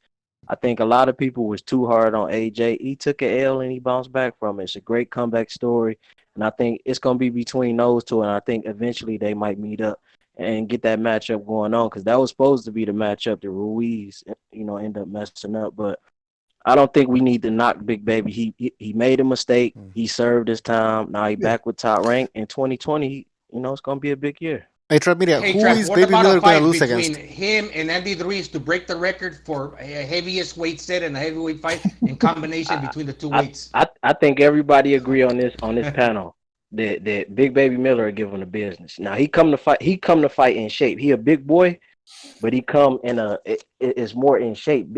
Ruiz just sloppy. But Big Baby Miller is like that bodybuilder type big boy. Yeah, So I think Louis Resto, he done his time as well. Do you know what I mean? Let's bring him back. Bodybuilder. Then the day this guy's a disgrace. What about James Butler? Should we bring Butler back? He's done his time. Come on, man. It's not the same thing, though. But yeah, Baby Miller was in the mountains of fucking Siberia, injecting all sorts of stuff in him that the Russians don't even know what it is. Let's be real, man. The guy. Come on, man. It wasn't just a bit of fuck. It's not like he had a cold and decided to sniff a little one of them Vicks vapor sprays or something. So what are you? So Stu, do you think he should never box again, or what? Drago fluids in it, mate. Do you know what I mean? Stu, are you saying he should never box again? Tree trunk legs versus Deontay Wilder toothpick legs. Hey, Stu. When Baby Miller was in Mexico, he probably had a tainted shake or something. I don't think it was nothing. Tacos. It was something like that. We seen Canelo came back, so we got to give Big Baby Miller a fair shake. Came back from the repercussions of testing positive for PDs for everything. Yeah, everything, man. I mean, so what are you guys saying? Hold on, guys. Baby Miller can blame the Mexican beef on that one, mate. I'm telling you, the fucking from the public outrage, he hasn't come back. He got named Fighter of the Year, but it's not the sentiment of most fans. All right, guys, can you hear me? Yeah. All right. Go ahead. But are you guys saying that Baby Miller should never fight again? I'm saying he should fight immediately. But what are you saying? I just don't think he's a 2020 candidate for heavyweight of 2020. That's all I'm saying. Eddie Hearn said that he's not going to take him on immediately because it will look bad for his company. Yeah, it's just my point. If Trap said he's done his time, he ain't done his time. Like I said, if he's done his time, Louis Resto's done his time. Bring him back. So what's his time? What's his time? Let's bring him back. What's his time? It's been 6 months. Canelo only had to do 6 months. He's signed with top rank now. But Trap Media, 6 months. Canelo's legacy is tainted as far as the fans are concerned. They're never gonna look. I talk good about Canelo, and I'm always getting frowned upon. And I'm just one guy. Even a lot of the Mexicans don't like Canelo because that tainted his reputation. Now, can we say that Baby Miller is gonna come back from that, as far as fans are concerned? Well, I talk bad about Canelo all the time. But it's never about the clenbuterol. I don't give a shit about that. Well, he's a good fighter. Where we say Miller's a great fighter, he's a good fighter too. He's good, but is he as good as Canelo? I'm just saying. I think the book is still out on Baby Miller. He was hot. He was the hottest heavyweight in the division, arguably. Yeah. I'm just saying, let's give him a chance and see how he bounced back. It's the hottest. Look, there's no denying Canelo's got skills, Trap Media, that he's a good, possibly a great fighter, and that the fighter that's got a lot of ability. We don't know that about Baby Miller. One thing we did know, he tested positive. And one thing we also know about Canelo, he tested positive as well. And the outlash and the backlash that Canelo gets, although he is a great fighter, is that he tested positive. Yeah, so Miller's not in the same category as Canelo as far as in skills. But one thing we do know, he tested positive. Yeah, no. Canelo deserves respect. I think Canelo, a lot of people are too hard on Canelo. I think he's daring to be great in boxing, not getting enough credit for that. But I'm saying the same thing with Big Baby Miller. Let's give him time. Let's see how he bounced back. Let's not just say, throw him away. It's America. People make mistakes. People do drugs. People go kill people. But sometimes people change their life. Let's give him a chance to see if he going to put in that work in the gym and who he going to come back and fight. And how is he gonna come back? We know the spotlight gonna be on the drug testing right now. The problem is, Baby Miller's is a monster of a man. He's a big guy, right? Now he was taking them ped because his style was based on work rate. throwing lots of punches. He wasn't never a one punch KO artist. He just wears you down throwing lots of punches. Very busy for a big guy. Everyone used to say, for such a big guy, look at all the work rate. You know what I mean? Yeah. You hit the nail on the head, Stu. Exactly. How is he going to have that inching without the pads? He's a monster of a man. It's not just that, right? Mentally. That's how dangerous it is when you've got a guy that size who's taking so much peds he can work like Lance Armstrong. You know, it's dangerous for anyone. He could have killed someone in there. He could have fucking killed Joshua that night. You know, if he hadn't been caught. But the thing is, when you take the peds out of Baby Miller, you take away a lot of his performance because his fighting style is based on work rate. But we don't know if he was drugging other fights. That could have just been AJ's a great fighter. He's trying to get in the best shape of his life. He had tested positive before, He had tested. He tested positive before, right? He had tested positive before. Not that I'm aware of. I think it was clear first time. Why did he try everything then? Was it, let's try everything and see if that works? So you don't do that on your first time, do you? Fucking one step at a time here. This guy had the whole chemist inside his system. So come on, you can't tell. Napolitan shake. My God, nobody hears the bell. All right, can you hear the bell? If you hear the bell, yes, don't talk. And Stu, how dare you blame Baby Miller for trying everything? You've done it, right? In all seriousness, though, they all do it. Yeah, I'm not punching people in the face, am I? But they're all on the same shit, and Baby Miller's going to be on the same shit in the next fight. He just misjudged the window. Obviously, huge misjudgment in the window. I think that's unfair to say, man. I think they're all trap. I think they're all on it. All the same shit that you saw Baby Miller pop for. I think they're all doing the same shit. They just got the window down. You think everybody's dirty? Because like Paulie was saying, he said a lot. He said a lot of the top guys are dirty. Yes, but he said it's guys like him who still believe in doing it. Well, that's the right good for way. Paulie. Paulie says he never did anything. He never did anything, but I think he did whatever he had to. Sorry. Go ahead, Pete. No, I'm saying I don't. When we're talking about Canelo, obviously he's got more under his in his resume. He's got more of a body of work than Baby Miller, but. I don't, as bad as I talk about Canelo, it's more for the A side, the diva shit, the fucking contractual shit, than I don't ever bring up the clenbuterol. He just misjudged that little window, whatever. They're all doing the same shit. They all should do the same shit. So forgive Baby Miller? I think Baby Miller's going to be on the same shit for his next fight. He's just going to cycle off sooner. But I'm saying, so is everybody saying y'all just don't want to see Baby Miller anymore? Like he should just be done we'll from boxing? See him, but look, if he needed 3 back preps immediately to kind of gain confidence, to get pumped up to fight a world-class fighter, without the PDs, that confidence is going to be gone because he didn't believe in himself. Now, that kind of might be unfair to where, okay, he deserves a second chance. But logic will tell you that a big guy that weighs 290, without any substances, his condition is going to suffer. And why did he take him in the first place? He tested 320. 320, man. Kickboxer. All right, hold on. G Boogie, welcome and jump in. All right, he's not there. G Boogie, you can jump in anytime. All right, so guys, what do you guys want from Baby Miller? To be suspended like Canelo for 6 months? That should be enough? Or I don't know. I want him to fight Joe Joyce so we can get a brain damage fight on the way. No, man. He should be back immediately. He should be back immediately. And I think most people on this panel would favor Baby Miller in a fight like that. I don't even know, man. I just want to see the fight. I want to see two come forward. That'd be a good. I'll tell you what. That's a fight. That is a fight I'd like to see. That is a fight I'd like to see. But you can't tell. We don't know. Trap Media. How can we gauge a performance when the guy was taking PEDs to where if he's not taking PEDs, how can we really say he is or he's not? Yeah, no, I agree with you. That's what I'm saying. The book is out, but 2 fights I want to see next year. I would like to see him in a tune-up just to get back in a Joe Joyce or a Ruiz fight. I think those are solid. And what's the other big boy? Kanaki. Kanaki. Yeah. I like to see Big Baby. I think all of those are very good, entertaining fights. Who's Baby Miller's promoter? Matchroom? No, he with Top Rank now. He signed with Top Rank. All right, there you go. Yeah. I'll put him in there with somebody. And I agree with I think that was Stu. I don't think Fury is gonna be in boxing too much longer. When you can go get some big money in WWE and not take the big shots, why not go get some money like that? So if he's gone, then Big Baby becomes the priority over at Top Rank. He already sells himself because he can talk his ass off. I mean, I think it's a no-brainer. I think 2020, the money and the push is behind Big Baby Miller for the long-term investment. Are you With saying Tyson Fury's Fury, not Tyson all there Fury, it mentally? should be a Hold on. well, Do you Mucho. It should be a pride thing because he needs to get a belt. He got that belt. He's gonna Big get it Colt against Wilder on surrendered the February belt. 22nd, man. He's gonna get it. Yeah, What are you talking about? that's why. Yeah, It's over, he man. should. He should win Listen, and continue to establish the legacy. Trap, are you saying that Tyson Fury is not gonna be ready mentally for Wilder because he's already thinking about what's gonna happen after boxing? Oh, no. I think Fury's definitely focused on that fight. I think Okay. once he gets to that mountain, though, I think he's one of those guys like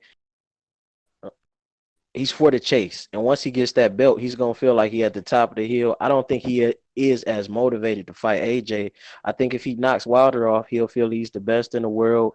He came back from all of the circumstances, and he might just go, ride off in the sun, party, and get some of that WWE money, get some of them WWE groupies. But you don't have to go through the same rigor and the pain on your body. Like I think for He the wouldn't go long into the term, he might Boxing just Hall stay of with it. Fame. He wouldn't go into the Boxing Hall of Fame because he just fought Wilder and got the WC belt one time. Where he was He fought he needs to do Klitschko. more. He fought Klitschko, but then he did coke, surrendered his belt. He lost his claim to actually being the lineal champion that he claims to be now, which ESPN is pushing. And he got no belt, and he needs to add more titles to like these many wins that he's got. Pianeta, Schwartz, what's the other guy from Germany? Schwartz. Waller. He needs to actually get names. And Wilder is a name, but who has Wilder fought himself? Wilder and Fury need to do more. They need each other. Do more. They need each other, man. That's they're pretty fighting simple. each other, but they they also need to do more along the lines of fighting other fighters that are great. They're becoming great because they're fighting each other, but individually, they themselves haven't fought anybody to declare they're great. So basically, one guy's going to win this Fury fight fought on the 22nd Klitschko, of man. February. Fury fought Klitschko. Well, that I was know it was a long time ago. Like, that was one fight. You But need, it's to build a resume to get into the Boxing Hall of Fame. better than Wilder. So you feel you like can get into the WWE Hall of Fame, but you're not going to get into the Boxing Hall of Fame. So you feel like Fury is not a Fury. I mean, you feel like what the fuck? You feel like Klitschko. You feel like no, I'm saying names, but when we talk about Hall of Fame fighters, they need at least like 4, 5, 6 names. So you saying if he beat Wilder, you saying he still need AJ? That's what you're pretty much saying. The three-headed dragon, yes, okay, we'll call it that because AJ got the best resume. You need to have good fighters. Wilder, what has he done? He beat Ortiz, and we all know the story behind that. I don't have to mention it. Ortiz never world champion. Best win was Brian Jennings. Other than that, who has Wilder won? He got that impressive KO percentage. That coming into the Fury fight, these two guys are gonna like fight each other to become the best heavyweight. But separately. But look, say you've been through what Fury been through. Like you was addicted to coke, you gained all that weight, you come back, you on top of the world again. You beat Wilder, and you get the belt. You big time in WWE. You celebrated in America. I mean, for him, he has his family, he has his kids. When you done been through a lot of stuff like that, he might just for his mental sake, it might be best for him just to because he can relapse. Like a lot of that pressure could make him relapse. So it might be best. I don't think his wife probably still want him to be in it like this. Like it's a lot to it, and I think going through what he been through mentally after he beat Wilder, I think he would be satisfied with. It's some guys who just don't feel like Jim Brown walked away from football. Like he felt accomplished in himself and walked away early. Like everybody don't want. That same thing, feeling like they got to go all the way like the Kobe's and the Tim Duncans and playing that long term. Some guys just satisfied once they get a few accolades, they feel like they reached that peak a couple times. And the Klitschko and Wilder might be I think it's unfair, man. We're talking of Fury as he's already on his way out. Like just because he showed up sure, he had mental issues. He came back. Now he's getting ready for Wilder. He switched trainers. He's taking this seriously. He's focused for the fight. And just because he showed up on WWE, we're starting to talk as if, he has like, what about Floyd? Yeah, like, did that affect him being on WWE? We never talked about Floyd like that. We never said Floyd's. Go ahead. Yeah, but Floyd fight like 23 ex-world champions. All right, let Johnny Boy, go ahead. Jesus. Anyway, I was just going to say, This is my perfect time to get my 2 cents in here. Here's the deal. You want to know who's the best heavyweight in the world right now? There is no best fucking heavyweight in the world right now. You want to know why there's no best fucking heavyweight in the world right now? Because the fucking guys haven't fought each other. And again, they keep saying it's February 22nd. I haven't seen no press conference. I haven't seen no signed contracts. I haven't seen nothing. They're saying that's what it's going to be, but we don't even know if they're having that rematch 100% yet. So let's keep it real. And I'll tell you who definitely ain't fucking. And I'll tell you, and also, there is no answer to that question. There is no best heavyweight in the world at the moment. I'll give you that answer, Johnny. The best. But I'll just tell you. Let me give you the answer. Not just for you, but for the best heavyweight in the world is Anthony Joshua.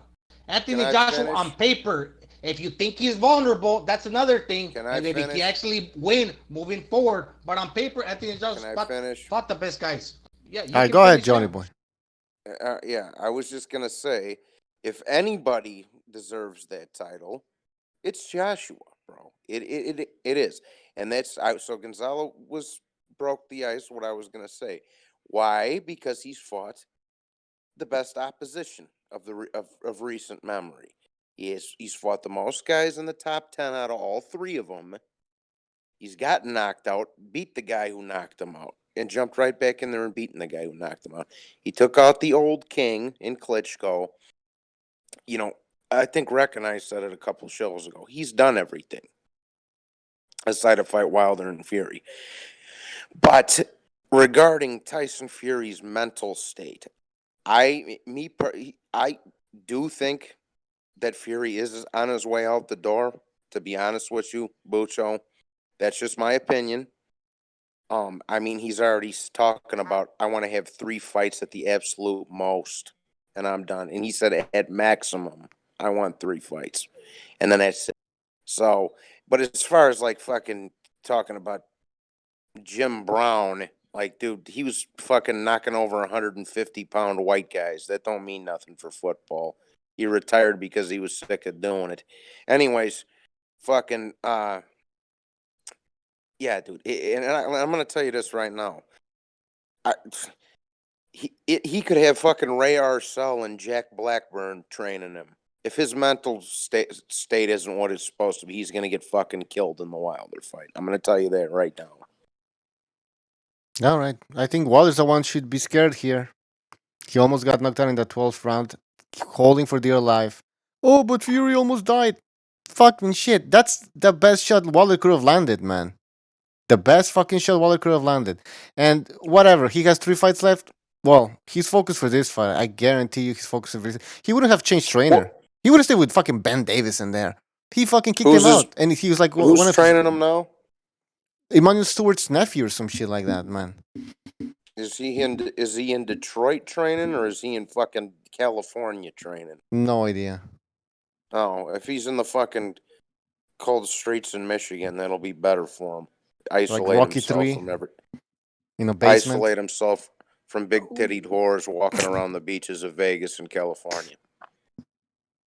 Yeah, hopefully. Still, I don't think he needs to do that to beat Wilder. Wilder ain't got shit, man. Yeah, no. Like, this guy, he's been exposed. We're watching. Did you guys see the Ortiz rematch? I mean, seriously, man. He's ready to go, man. When you have that eraser, man, it's just like that Tony here. Like I had Tony Harrison whipping Charlo most of the fight, walking him down, outskilling him on the inside. But when you got that eraser, it's like you always hot. Hold on, bro. Hold on. Charlo don't have an eraser. No. He don't have an eraser. He's just got an accumulation of punches that wore fucking Harrison down. That's not an eraser, but go ahead. I give him credit. I mean, Charlo, he got solid power. He got solid power. He has power. It's not wild, but then again, but he has solid power. Yeah. How many knockdowns does he have? 12? Not a lot. Yeah. But I'll tell you what, 50%. Tony Harrison got tired like always. Look at his track record. His 2 losses, same shit.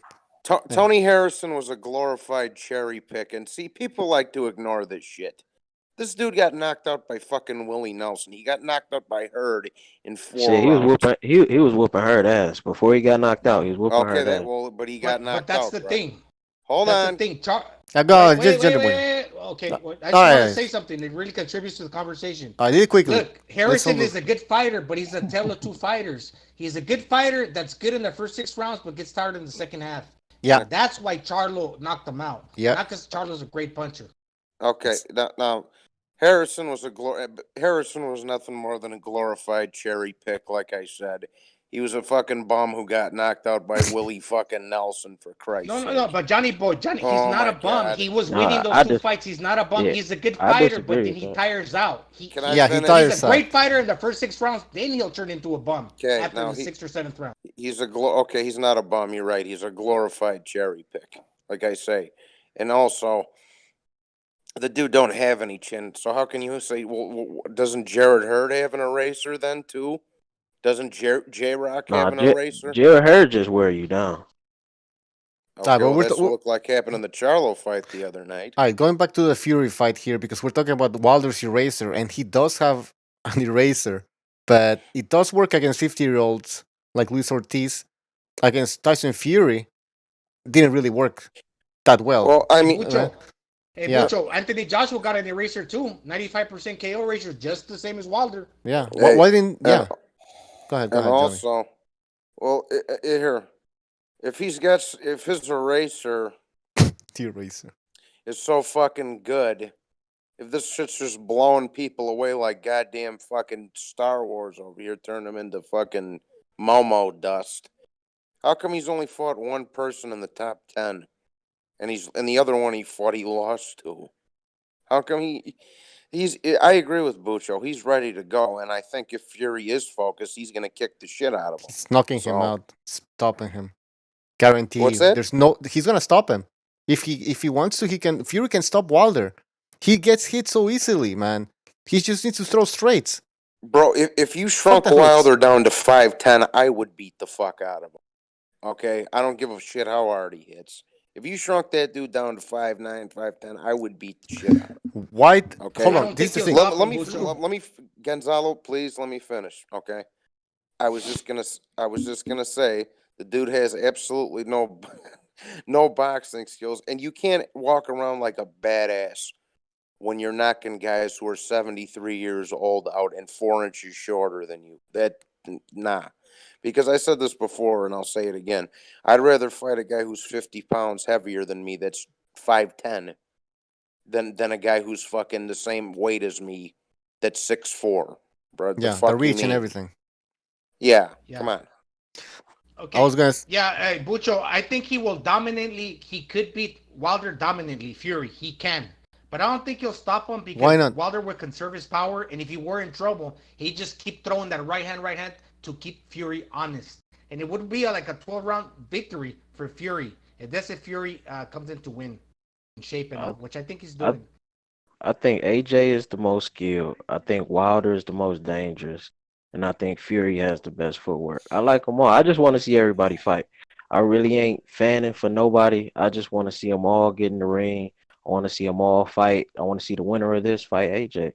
And like I said, on the level below, I want to see Big Baby Miller fighting up the Ruizes and Kornakis and Joe Joyce. I want to see Daniel Dubois. I want to see the best fight the best. I like them all. I just hope 2020 we get the fights we want to see. Why is there already like a third fight in the talks? A third fight between Wilder and Fury? Probably because the money. They just want, the promoters want more money. That sets the Joshua thing back, and these guys need to all fight each other. It's like a triangle we got here, and we want to see them all fight each other. And do we really want to see a third one? I mean, I think Fury won the first one for me, so if he wins the second one, what is the point of a third one? Now, if Wilder wins the next one, then maybe so. Have a decider. But if Fury's 2-0 up for me, and most people, then I don't see the point. It's the safe fight to make. It's the safe fight to make. We want to criticize Wilder for his resume. We can do the same for Fury. It's a safe fight to make against a puncher versus a boxer. the boxer is not always gonna lay it on thick to Wilder to where he's gonna be in danger of getting knocked out. I think Butcher disagrees, but he's not gonna be in danger to getting knocked out to where Wilder's right hand is always gonna keep the boxer honest. You think Fury's gonna want to like lay it on thick and risk getting knocked out himself if he's been on the canvas already? No, Yeah, because the longer him. the longer he waits, the longer he's gonna probably get caught. And by the way, the reasons why Fury got caught is he was clowning around. Let's be honest. Look at the knockdowns. You know, it was never something that Wilder set up. It was never a trap or anything. Just fucking Fury being a clown. And then Fury when he stepped it up. Hold on. Just one last thing. When Fury stepped it up, when Fury stepped it up in that 12th round, he had Wilder clinching. And this is what Fury should have done from the beginning, or like throughout the fight. Like obviously move around, but also like step in, close the distance, fucking hurt the guy. Wilder can do shit on the inside. He cannot do shit. Yeah, but to your point, why do you think Wilder chooses not to box? Because he's against Fury, because he's gonna get outboxed anyhow, and he chooses not to box because he don't want to deplete his gas tank. So I don't think he's gonna be foolish enough to risk getting embarrassed or getting KO'd to when he have that eraser. And it always could be like one thing that could avail him in the end. He got it in the first fight, but he didn't win. He lost.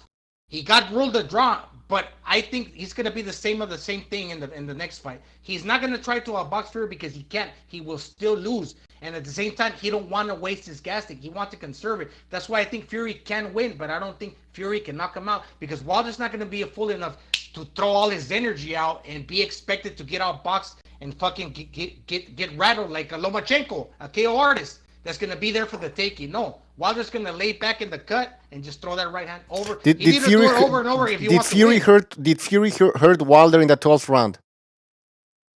Of course. Yeah. We are straight. Yeah. What was a punch? Of course, but at the same time, I think Wilder's gonna adopt. I think it was the left of the body that really hurt Wilder. And it was a straight right also after that. Like he can do that from the beginning. That's right. He threw a left hook to the body and then followed through with a right hand. And Wilder just went backwards, sort of thing after that shot. And you can see he's 260 pounds, 260 pounds. He was gassing after that, man. He was gassing. Like I said, that shot hurt him. The body shot took a lot out of him. He went backwards after that, went straight onto the ropes, and then Fury just didn't jump on him enough for me. He lacks that killer instinct, Fury, doesn't he? Just when you think he got that killer instinct when he was hurt. Because when a fighter is hurt, he will go all out, and you could say that Wilder was hurt as well. But what you're saying, Bucho, that what Fury needs to do, he needs to open up and go in more heavy-handed and commit more to his punches. If he commits more to his punches, he's gonna have a harder time recoiling that hand to where Wilder can catch him. That's why I don't think he can knock him out. The dude's torso is about the size of a fucking big ashtray. He's small, man. That means a little, but not too much. I'm just strong. How much? Okay, how much is he gonna open up throwing? First of all, Wilder's so Fury's so fast. He doesn't even see the punches coming. He doesn't see that. Wilder can't see shit, man. He saw Luis Ortiz because he's fucking slow and fat. Wilder might be fast with the whipping right hand. Fury might be fast in combinations. But what would you rather be more alert? Catching the one hard right hand or the combinations? You could make a case for either guy, but it's kind of like tit for tat. A straight right is gonna land. Goes straight through that guard. Yeah, I agree. It's a pick'em fight because that first fight he was a lot more emotional. I think the second fight he gonna be a lot more composed and waiting on that big shot. He's not gonna gas himself out. He's gonna let Fury do what Fury do. It's not gonna be those just big swinging and just trying to get him out of there quick. He's gonna stay composed until about that 5th, 6th, 7th, 8th round. And that's when he's gonna really go for that big shot. Fury's gonna have to put it on Wilder. He's gonna have to push him back, and he's gonna have to put it on him. He can't be sitting there at the right range, prancing around, showboating. He's gonna walk straight onto a right hand. He needs to. Hold on, guys. Can I just say something? One thing. I don't want to keep repeating myself, because Fury cannot. For me, Fury cannot go there and try and outbox Wilder for 36 minutes because I think he might get caught. Okay, hold on. We keep talking about the straight right hand, right? Did the knockdowns that Fury suffered didn't come because of a right hand? He didn't get a right hand. It was hooks. This will be a different fight. It's gonna be a lot more calm, composed Wilder. This will be a totally different fight. I don't know about it. See, I'm agreeing with Stu. I think Fury just needs to go out there and put him on him and put it on him early, and put it on him early. So Wilder is hesitant to even throw to begin Yes. to begin with. Yes. And I also think that if he does that and gives Wilder a case for concern there, he's got him by the balls, bro. If he does that, if he's successful at doing that for the first 3-4 rounds, he just comes out there and presses him and fucking backs him up a couple of times, like, here, bitch, I can punch too. The thing is, when you put it, Johnny, when you put it on Wilder, he panics, man. He panics. Yeah. And if you let him fight at his own pace, like Luis Ortiz do, just strolling around, pulling his right arm back, waiting to release it, sort of thing, he's gonna love that. If you put it on him and put him, because I don't think Wilder could fight at a pace. If you start giving him a pace what he's not used to, he starts to fall to pieces. His shape goes. He starts to panic, and he looks really sloppy. So I think no one's ever done that with Wilder. I can't understand it. Why don't someone just take it to him? That's why I was so excited for that Povetkin fight, because he would have done that.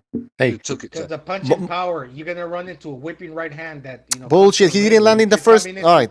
All right, hold on. Yeah, he got hit with hooks. Listen, yeah, it wasn't a fucking right. If you can find a way in against Wilder. Like I said, man, there's a way in against Wilder.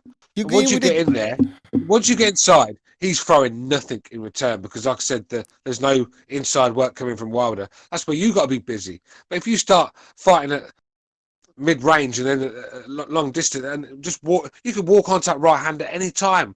Don't matter how good you are. Look at Fury. I mean, he's meant to be the best boxer in the heavyweight Fury division. works behind the jab. That's Fury works. Okay, Gonzalo, hold on, Gonzalo. Johnny, everybody, let's do it. That's a good strategy, but Fury's not. Well, let me say something. Boy, you've been saying a lot, man. That's a great. Hold on. Sorry, Gonzalo, but I think you're very passionate right now. Okay. So let me just say something in the chat. Monster A says Bucho hates Wilder. Wilder was reckless the first fight. Okay, so if he was reckless in the first fight, how should Wilder approach this fight? Tell me. Because should he approach the fight as he approached the Ortiz rematch, he lost every fucking round? He's going to do that, and that's why Fury has to take it to him, because it's going to be terrible otherwise. And Stu, let me add this also. I'm sick of hearing these fucking retards. Excuse my French, Bucho. These ass clowns tell me how much Wilder's improved. He ain't fucking improved 2 fucking nickels. Okay? He looked like garbage in that Ortiz rematch. Terrible. He did. No, hang on. No ring generalship, no nothing. He looked terrible in that Ortiz fight. And if that's the same Wilder Fury's gonna get, Fury's gonna beat the dog shit out of him. Now, bro, I don't want to hear no more about how much this dude's improved and he's getting better. He's 35 years old. He ain't improving no more. It's over. It's over. But yeah, I can see what you guys are saying, but you guys are saying that Fury is the puncher, the heavy-handed guy that's going to take it to Wilder. No, he got Sugar Hill, Stewart's nephew. He's going to rely on the jab. He needs to do the same thing he did in the first fight, but do not lose your concentration. And this is going to be a fitter Fury, because he's not having to drop 100 pounds. So he's going to do the same thing, but do it better. And I agree. This is what he should do. Tell you what, let me tell you something. If he follows Gonzalo's game plan, I'm changing my prediction to a Deontay Wilder knockout. Why did he pick Sugar Hill? Why did he pick Sugar Hill? Stewart's the crunk gym. Throw your javelin. Hey, why are you putting those clips on the internet? So if you let me fucking answer, I'll tell you. To basically improve his punching. Technically, he's not the greatest when he's throwing shots. So I think he's trying to sharpen up his punching, crisp it up a little bit, and that's why he's going to. Tyson Fury, that guy is not going to teach Tyson Fury anything about back foot boxing on the back foot. Jab. He's going to throw jab all night. Apollo Creed jab. Well, that's what's going to win him the fight. If he does that, my prediction is a Deontay Wilder knockout. I'm going to change it. Well, no, he's going to throw the right hand too, obviously. Jab, right hand. Yeah, exactly. Right, that's what he's going to do. Yeah, he's going to do that, but he's going to rely on the jab, on the footwork, the boxing skills.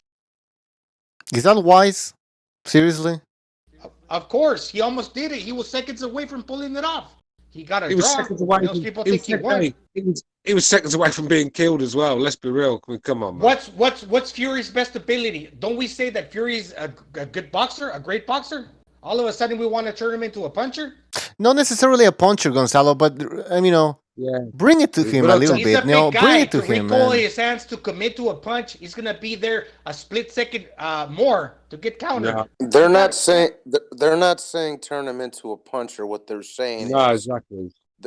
what they're saying is, you know, lay it on thicker, lay it on thicker, lay it on thicker to have Wilder respect you. I know what you guys are saying. Guy Gonzalo, calm down. Let me finish. They're not trying to turn him into a puncher. That's not what they're saying, Gonzalo. What they're saying is go in there and have the ability to back him up, and like I said, take it to him. Take the fight to him. Yes, that's what I'm saying. Lay it on No, hold on, thicker. Gonzalo.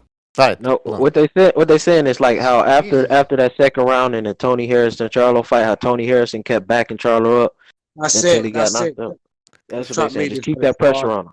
Charlo looked useless when he was fighting on the back foot for me. Yeah. Charlo looked at his best when he was behind the guard, strolling forward, letting bombs go. I think Tony Harrison, he was doing his best work when he was coming forward. I think, good. Guys, he was I have a until question. he got caught up with him. He would have fought like Oscar De La Hoya against Trinidad and backed up the 2 rounds. I know the judges wouldn't have seen like that, but there would have been an outcry to where Harrison would have deserved to win. Let's not go back to that fight. I just have a question for you guys. So how about this type of plan? All right, first of all, what happens when Fury threw that jab? What happened to Wilder sometimes? He would just freeze, right? He'd sit there. Yeah, sit there, freeze. He wasn't even trying to counter the jab or anything. He was just he would freeze. All right. He was confused, but he was confused by the feinting. Okay, so Fury throws a jab, cuts the distance, hits the body, clinches or moves or whatever, and he keeps that doing the repeat. Can he start breaking Wilder down? Instead of just like Gonzalo, I understand what Gonzalo is saying, just jab and move. But how about actually punish the guy? The jab to the body has got to be the worst shot you can No, throw. not jab to the body. Not the jab to the body. Sorry. Jab, cut the distance. You're leaving yourself wide open to a right hand. No, I'm not saying that at all. Wilder looked at that jab like how Floyd Mayweather looks at a book. He wasn't able to understand it. Exactly. Everything is set up with the jab. You gotta let the hands fly. You throw a jab. Once your hands are loose, throw that sniper right hand. As far as Fury is concerned, that the punch is gonna come after you let your hands loose, and it's all predicated on the jab. Gonzalo, if he fights like that, he's gonna have to put enough on his punches to back Wilder up when he's hitting him, so he can get a bit more room, get back on the back foot, and get behind the jab. But that's a dangerous fucking game to play, man. When you got a guy like that in there. I'm telling you. I was just saying because the jab doesn't allow Wilder to set up. Hey, the thing is with Wilder, what I think Wilder learned from that fight was, I think he realised that them wide shots he was throwing was never going to hit Fury. I think he realised he's got to throw the straight shots now. It's going to have to be he's not going to be in there and throwing hooks. You guarantee it. There's going to be no uppercuts coming in. It's going to be the straight shots all night. He's going to get behind the jab and the right hand down the pipe. He's going to look for it all night. That's his only way of winning. He's not stupid. He knows he can't outbox Fury. But I think with Wilder, he's such a slow learner. I don't think he realised till the 10th, 11th round that he didn't get his timing right. He couldn't get the right shots off. I think when he landed that one in the 12th, I think it was a superb shot. Let's be real, technically sound, and a lot of power on it as well. So I think if he can get that right on in the second fight, and Fury's going to be in big trouble. But if Fury gets knocked out, does he retire? I don't know. Yeah, I mean, let's say Brock Lesnar's waiting for him, and so of course he's done if Wilder knocks him out. If Wilder knocks him out, I thought yeah, probably. Yeah, but and I think it's fair that we also point out the fact that going into the first fight, okay, Wilder and Heyman were making the assumption that Fury was done. All this fucking big fat bag of oatmeal. Yeah. Just got off the fucking Boogie Nights Dirk Diggler coke binge. So now's a good time to fucking catch him slipping. and we'll go ahead and make that fight. This is a different fight. This is that totally. Fury's going to be a lot more sharper in the rematch, bro. Okay, I don't. The only thing that worries me, like I say, is the mental part. Who knows where his fucking head is? Only Fury himself knows that. But the thing is, like I say, in the first fight, they were like, "Oh yeah, what do you say, Wilder? Yeah, Daddy Heyman, let's go get him. He just got done snouting a bunch of coke, and he's got to lose a bunch of weight. He's fucking done. Let's catch him while he's slipping. Let's catch him while he's slipping now, Daddy. Let's That catch him sounds while he's like slipping." But look, Tank so if Davis. he gets knocked out, y'all won't want to see him against AJ still. Yeah. Who? Depends how. What, Listen, Fury? I mean, Nah, no. the thing with Fury, I know a lot of people say it depends what mental state it's in, but he's unbeaten. He's been a freak all his life. Do you think he's been like this since I remember him as a pro? Even in the amateurs, he was a bit crazy. So he's managed to be like that and still win the fights. So I think he sort of gets it together on the night. He's so skilled and so clever when it comes to ring generalship. He just knows what he's doing in there, doesn't he? And he can always find a way to win, sort of thing. But Of course, and I agree. He's gonna be sharper. But the thing that have to be disagree a little bit, and I can understand how you guys would think like I would want that for him to commit to his punches, lay it on thicker, and try to make a statement by hurting Wilder. But by doing that, he's gonna abandon his boxing ability as far as retracting his punch and continue throwing those smooth punches. Just look at the 12th round, right? Yeah, but if he was that guy, how wouldn't he done it in the past already? When has he shown to do that? You're expecting the guy to do something he's never done. He could have, what do you mean never done? Go watch him fight Steve Cunningham when he was getting outboxed. He took it to the trenches and won by knockout. Trenches by knocking guys out early and then making a statement by throwing early. Who's to know what's going to happen in the latter part of the fight if you go early? He stopped Derek Chisora in 6 rounds, I think, wasn't it? 6, 7. Yeah, but it's not the overwhelming trait in his arsenal. That's what I'm saying. Listen, my point is, you got to go and hurt Wilder early. Take him off his rhythm. You've got to fucking fluster him. He freezes when he's under pressure. You've got to do that. You can't just let him stroll around, fucking like he's like he's fucking pimping the hood out. Do you know what I mean? And yeah, I'm picking Fury to win by decision, but I get the overwhelming feeling that we don't just want to see Fury win. We want to see him knock fucking Wilder the fuck out. And I don't think he's the guy. We need to throw a puncher in there. We need to throw a puncher to do that. We do. So can we just be happy that Fury wins? Hey, but I think you're underestimating the power. I think if Tyson Fury actually sat down on his punches and caught one right on the button, he's putting Wilder to sleep. Not the power. Look, if we put Fury to punch that fucking Mexican guy in that TV show that he punched, the guy with the suit. If you put Fury to throw a one-punch, he can knock that fucking guy out as hard as Wilder can. But he's not just throwing one punch. He's throwing many punches. So he's got to keep that 6th frame in check to be able to recoil his hands and continue throwing punches for 12 rounds. Because if he commits too much, he's risking himself. One punch guy, Fury, if you line one guy up to throw to like a punching bag, you tell Fury, punch the punching bag. Recoil, throw all your weight behind. He can. And he comes very hard. Maybe even fucking harder than Wilder. To this day. Listen, jab, close the distance, hit him in the body. When he closes the distance, left hook to the body. Boom! Hey, Bucho, tell that Triple J fucking faggot to stop mentioning my name. He did it against yesterday. He called me a rat the day before. I choose to ignore him. He's a punk. I want nothing to do with that guy. Who? Triple... Alright.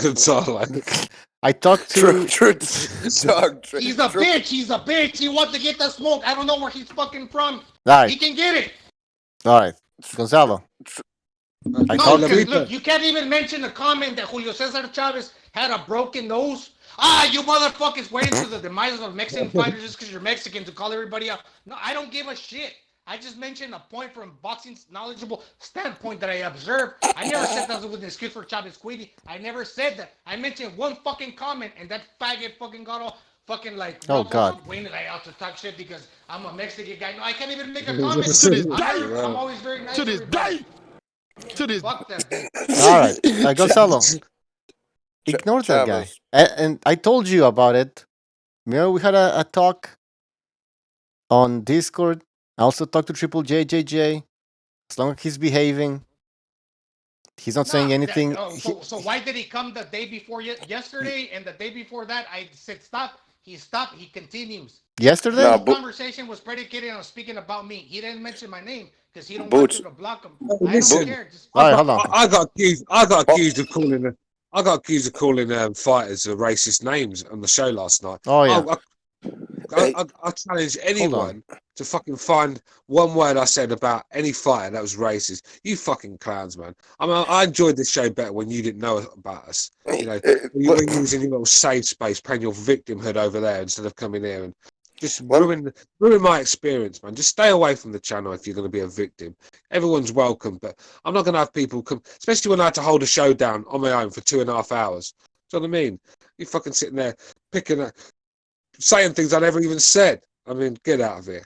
Yeah. Sorry, guys. I'm just gonna be quiet, but sorry. I'm gonna say Gonzalo. When I see that little bitch boy, Wexford, whatever his fucking name, Wexford, just running me down in the chat. I didn't see it in the chat. I reckon he's fucking blocked me, so I couldn't see his. It's only when I watched it back, I saw it on the screen. I'm gonna have that guy sitting there like a little snowflake, making out I brought right-wing politics into it and all that, calling me all sorts of names because I said I voted Boris Johnson. What a fucking snowflake! Yeah. Come on, if Wexford's listening, ring in Wexford. I'm ready for you, bro. I'm ready. All right. But I was just gonna say that listen, whatever. Triple J is a pretty decent dude. Him and Gonzalo just don't like each other for whatever reason. I'm not gonna get into the middle of it. But yeah, man, Stu, they accused me of being racist too. They went off because I called I mean, that's just how I grew up to talk, though. Yeah, but it pisses me off. Like I said, just fucking. Hold on, Stu. Hold on 1 second. I was just gonna say, yeah, they was all calling me a racist because I called John Boxing a hoe ass nigga or something like that. but that's why? But that's just the fucking. That's just how. That's the Chicago. That's the Chicago, isn't it, man? Yeah, bro. I mean, that's that. I mean. Like I say, that's why these dudes always be coming over here calling me a wigger and all this other shit. But that's just, I mean, bro, you can ask Recognize too, bro. Like my mom and pop didn't teach me to talk like that. The fucking street did. So. A man from the streets. Man from the streets. All right. And they should know that. They should know that. But if any chance to play the victim, they'll play it. Well, Stu, hang one more thing on that, Bucho. Stu, that's the thing. They do know that. They just try to flip it and act like they don't. Well, it's a chance for them to show the race card at you and play the victim, isn't it? Yeah, exactly. We have a phone call 702. You're on the air. 702. Yeah, boy, it's your motherfucking boy Head Honcho up in this bitch. Oh, dumbass. Oh. Build that wall. Build that wall. I heard somebody talking about playing the race card. That old fucking sausage nose ass nigga. Is he on the channel today? This fucking clown, man. Who's the sausage? That fake fucking John Gotti. That dollar store fucking Shut your dumb ass up. Who's He's talking to Johnny Boy. He wanted to debate Johnny Boy. What'd you say, you fucking cracker? What'd you say, bro? What is Hunter? What'd you say? What'd you say? Hunter. I'd come over there and slap the fucking sausage that you call a nose, nigga. I'm gonna slap your mother up. Get off. Like Johnson. You heard it. Hey nigga, your mama eats my Sicilian sausage every night of the week, bitch. So what's up? Pussy ass nigga. Yeah, all right. ass nigga. Let's keep it to boxing. This is a family show. I'm sorry, this is a family show, guys. This is a family show. Smelling like mozzarella cheese, and he talking All about other niggas. right. Okay. So you we gotta calm down. Ignorant is what ignorant does. So all right, Hey, my motherfucker. Yo, hold on, I have boxing to talk about, man. All right, go ahead. Gancho, talk boxing. Let me. Okay. Hey. Well, he can't even answer the question of Muhammad Ali. Hey, bruh. What about Muhammad Ali, nigga? All right, Honcho, what do you want to talk about? That's all he can say. Why Nigga, nigga, don't he nigga. get a bit closer to his phone or something? I I mean, don't know. it feels like half a mile away and he's Listen, shouting for a y'all fucking talking all megaphone or this something. goofy shit. Listen, Speak, what's honky. that nigga Speak, that honky. voted for Boris Johnson, that beef stew nigga? He talking about. What'd you say, he white talking boy? about Can't hear you. AJ and doing Yeah. AJ this. AJ, listen, man. Listen, be real out here. AJ ran like a bitch from Ruiz. I don't give a fuck if Ruiz fat or not. Was he fat last time Honcho, when he knocked it's him Honcho out? trailer Yeah, he was trash. fat. No, You trailer trash, And he Honcho. still can't. Yeah, he came for 8th mile. Fight. all right, Honcho. Anything else? You know. Hang on, bro. So you know. I ain't even get a word in, man. Yeah, guys, hold on, hold on with the insults. He's calming down, so let's work with this. Let's work with this. Listen, you motherfuckers don't know about this. I'm telling you who the best heavyweight out there is. It's that Croatian nigga that was on the AJ. He can't even pronunciate. Enunciate, man. Hergovic. I said that Croatian nigga that was on the AJ Whatever you want to call it. undercard, nigga. Okay. Hergovic, What's whatever you that want to call nigga it. name? Hergovic. Hergovic. Yeah, Hergovic. That's the best heavyweight out there. He'll knock the shit out of AJ. Oh, nigga. Man. Okay. What's your hey? I sense a little bit of hostility in you, sir. Honcho, what's your problem with Anthony Joshua? You came at me the other day for praising Joshua's performance. It's obviously you've got a beef with Joshua. I just want to know what it is. Yeah, I got a beef with Joshua. That nigga wears lipstick to the ring. He fighting hard. He a bitch. You know who else wears lipstick to the ring? Your boy Floyd Mayweather. Did you see the same? Hell yeah, that bitch ass. He was running the whole 12 fucking rounds. cracker. Shit, man. Fucking honky. Did you see that? I mean, did you see when Floyd Mayweather runs around? Do they give him credit? No, they say that bitch can't fight. That same thing with AJ. That bitch couldn't take a hit. He ran. Now hold on. Let me stop you. 12 Let me rounds. stop you right there. Hancho. Let me stop you right there. That was one fight. Floyd Mayweather did that for fucking 42 fights. He gets a pass. Yeah. For one fight. Facts. Yeah, one fight. Why did he do it? Because he was scared to get hit. And the same thing with AJ. AJ's supposed to be the heavyweight. The heavyweight's supposed to be the baddest man on the planet. Ruiz would have smacked his ass up out of the arena. He didn't even look like he got hit. He went to the club afterwards. He got hit, all right. I watched his eyes split open in front of me. He got hit. I watched his eyes split open right in front of me. I saw the eyes, nasty cut. Andy Ruiz was flopping around like your mama's titties when he was sticking her ass. Like a beach. Hold on. All right, Revolution, go That's some saggy titties. Yo, what's going on, gentlemen? Revolution stepping in. How's it going, everybody? Head honcho. Revolution, Diamante. Yeah. I heard Head Honcho came on. I was at a family dinner, and Head Honcho came on. I ran home to come talk to him. Honcho, first of all, how are you gonna call someone from Croatia the N-word, man? He needs an interjection. Secondly, all right. You're criticizing AJ for being scared of getting hit, right? You know, he's the heavyweight champ, baddest man. He's scared of getting hit.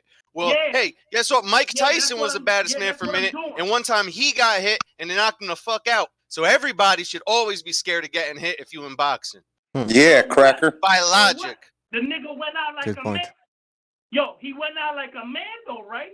He ain't go out like AJ. Did AJ run around the 12 rounds or not? That's supposed to be the baddest man on the planet. He's not the welterweight champion. He's not the middleweight champion. He's the heavyweight champion. What about when Ali used to do it? Ruiz was smacking his ass every time. Hey man, it's different styles, bro. You could win in many Styles ways. make fight. I think Anthony Joshua. I think that Honcho hates Anthony Joshua because his girl made a comment about it. Nigga, if you say that, that's one He's thing. got something But don't be against talking him. about like AJ a monster. Yeah. I bet she's got a poster of Joshua in her bedroom, and he has to look at I bet your girl got a poster of He has to look Joshua. at Joshua's six pack every time he gets up in the morning. She looks at the picture of Joshua. She says, "Man, I wish Honcho looked something like this." Yeah, then looks at fucking All right, hold Honcho's on. barrel. Guys. I have a question for Honcho. Honcho. All right, I got your point about AJ. Now, who do you have in that rematch between Wilder and Fury? I got Fury in that motherfucker. Oh. Yeah, that motherfucker's more talented. Okay. Hancho, what the? That don't motherfucking make AJ nothing though. Wilder will still smack the fucking lipstick off of AJ's face. AJ a pussy. He pussy made. Who do you hate more, AJ, Fury or AJ? Let me have this one, man. Let me, because I'm gonna defend my my British companion Anthony Joshua, because let's be real, that guy. The one thing Anthony Joshua's not. Let me finish, Honcho. Shut up, man. Right, at the end of the day, one thing Anthony Joshua's not is a pussy. All right, just look at his resume. How many fights has he had? Wilder's had double the fights. Now go and name some killers on that resume. You won't find one. I can assure you. Joshua's fought the best. Joshua's fought. Let me finish. Joshua's fought a Joseph Parker, a Dillian White. He's fought a Povetkin. He's fought a Vladimir Klitschko. You know, it's the resume. And Andy Ruiz twice. True. You know, a Dominic Brazil that actually wanted to fight that night, not the one that turned up against Wilder that came to froze and just waited to get knocked out. Not that one. The one that actually came to fight. Stu, you know what's funny about that, bro? You know what's funny about that, Stu? When fucking when AJ Hancho, shut the fuck up, man. What's going on, man? Shut up, bitch, before I come over to Brooklyn and smack your whole fucking set, bro. Oh my god, man. Anyways, I was just gonna say, you know what's funny about that, Stu, is you know, Brazil was a bum when AJ beat him, but then when Wilder beat him, he's this fucking he resurrected, weren't he? Resurrected to world class. He's this all fuck yeah, he's resurrected to world class. Yeah, the Brazil with titties was better than the Brazil without titties. I mean, let's be real. I mean, Brazil in there that night fucking froze. It was like watching Michael Spinks all over again, wasn't it? I mean, but what did Wilder do to him? What did Wilder do to him? Nothing. Fought cab driver. He gave him a titty twister. Nah, nigga. He's flat-footed. He was right there to get hit, and he tried to like be macho because that whole beef they had. He tried to go toe-to-toe with Wilder. That was a mistake. no, nothing macho about walking forward with your hands down, your fucking chin in the air, and just saying square on as well. Even better for Wilder. Just straight, right in the distance of the, right in the right distance. Wilder just pulled it back, let it go. Hancho's dick. Listen, Hancho. Yo. I know your dick got hard when you seen Dominic Brazil's little milk duds flopping on the ring mat, bro. It's okay. You can admit it, bro. Yo, it's okay. Crazy. It brought him back to the era of the fat boys. He was like, "Oh, Buffy." Keep it 100. That motherfucking steroided up, goofy ass nigga from wherever the fuck he from, London, Germany, wherever the fuck that nigga from, UK.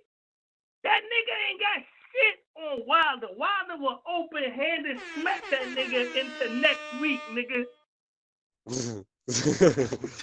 He's an N-word poet. He's using it masterfully. I'm gonna tell you the top 4 heavyweights. All right, go ahead. Go ahead. Number one. Oh my goodness. Number 1 is that nigga from Croatia.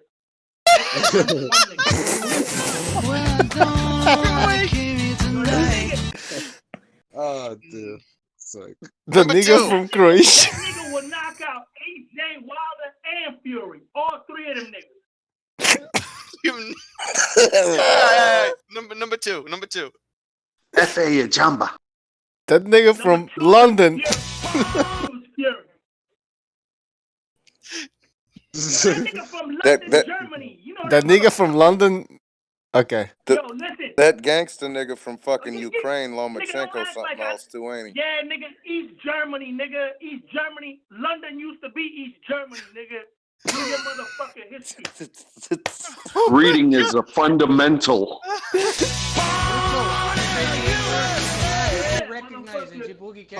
Honcho, you used to be Spanish. You used to be Spanish, Honcho.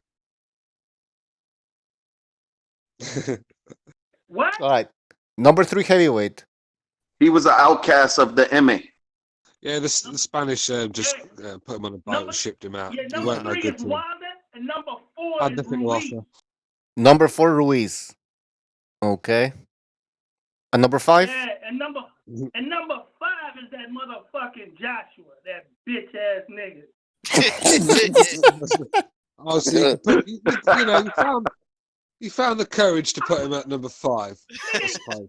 Nigga, y'all faking like a motherfucker. All you motherfuckers, all y'all do is look at them belts. Them belts is all politics, nigga.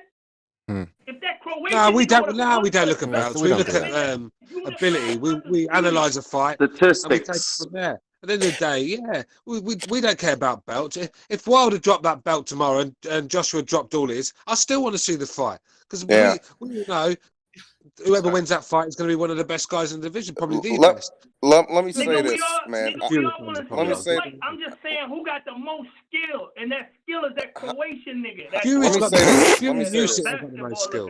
Let me say this, bro. I don't give a shit about the belts, bro. I've been saying that. I don't care. Everybody, Hancho, shut the fuck up with your fucking fake. You sound like Dipset's hype man, bro. Shut the fuck up, dog. Now, I say, bro, fucking, fucking. Nigga, one thing I know is boxing. Nigga, one, two, three, one, nigga, one. You sound like that little nigga from that Bird Gang song from Dipset back in the day. This that Purple City Bird Gang. Dipset that Purple City Bird Gang. Dipset that Purple City Bird Gang, nigga. Come on. Anyway. Don't bullshit me. That's what you sound like, bro. But anyways, come on. Don't bullshit me. Head honcho is gonna be new. Flavor Flav. Yeah. So, Hancho, where you from, man? You ain't from no. Wait, Hancho, where you from? You ain't from no damn New York. That actually ain't from New York. Jamaica. Y'all niggas be jumping right on as soon as I start. Oh yeah. I just heard him speak. Now, I can tell you from Queens. You acting like you talk like a Queens nigga for sure. Yeah, Queens niggas is soft like butter. Well, not me. We get it in with whoever. No, not you. Not you. Recognize that soft ass motherfucker.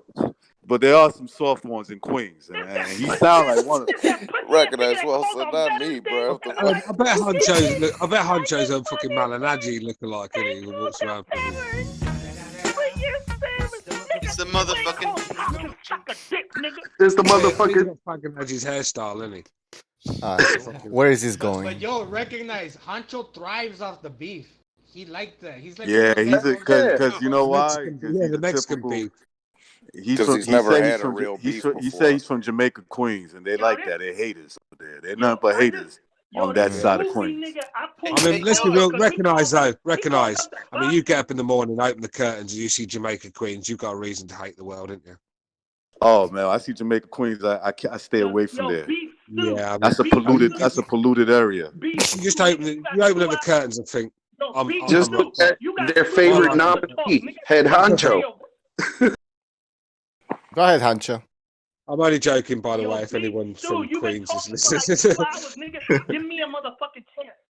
This nigga called in one day, sentimental gay ass nigga called in one day. He's like, articulate yourself, Head Honcho. This nigga was like, I just want to say thank you to all the troops and Jesus for fighting for our freedom. You little gay sentimental tear in your eye ass nigga. If I was around you, I'd have smacked the fucking makeup off you. You ain't smacking shit. All you gonna do is walk away. When you see me, you're gonna do is walk the other way. You're gonna say across the face. All you gotta do is say, back off, boy. and Ancho's is Nah, on his time. Honcho's gonna see me. He's gonna walk the other way. He's gonna say, "Oh, shit." Ancho turns into Speedy Gonzalez very quickly, doesn't he? This nigga spent 1 year on Rikers for littering, nigga. He ain't no thug, nigga. He a pussy. Hey, Honcho, wasn't you in the car with Earl Spence Jr. when the car flipped him out and threw him out? That's why you got a deficiency? No, I think he probably. Why you hate on AJ? He didn't fly out the fucking car. Why you hate on AJ and Wilder so much? Because he doesn't like Wilder too. You don't like Wilder? AJ is a bitch, nigga. Why? Doesn't want to see a brother doing well. Doesn't want to see a brother doing well. Stop acting like a Southside nigga for real, man. You acting like a Southside nigga. I know you from Jamaican Queens now. Nigga, go pay your motherfucking littering tickets before they put you back in Rikers, nigga. You're a Queens nigga. You just exposed yourself. You from the Southside. That's what haters over there. That's not but Southside hate right there. I know where that comes from. But the bridge, Beechwood. He got you good, dog, to where he even made recognize left. Yo, the bridge is over. The bridge is over. Hey, those we've been fighting 400 and still fighting to All right, this day. all right, Revolution, stop singing. Fucking Honcho. Oh, man. Come on. Yeah, Honcho. You got anything else to say? Hey, just because you fucking Revolution, just because you got long hair, don't mean you fucking Michael Bolton. Get out. Yeah, I was just gonna say. You want to give me a Christmas present? Don't sing. And Honcho. Don't sing. You want to get Johnny Boy a Christmas present? Don't ever sing in your life. Yeah. Just don't sing. Honcho, can you sing? That's a question. Anyways. Make this a trivia show by 2021. And Honcho, if you want to get me a Christmas present, go somewhere and fuck yourself.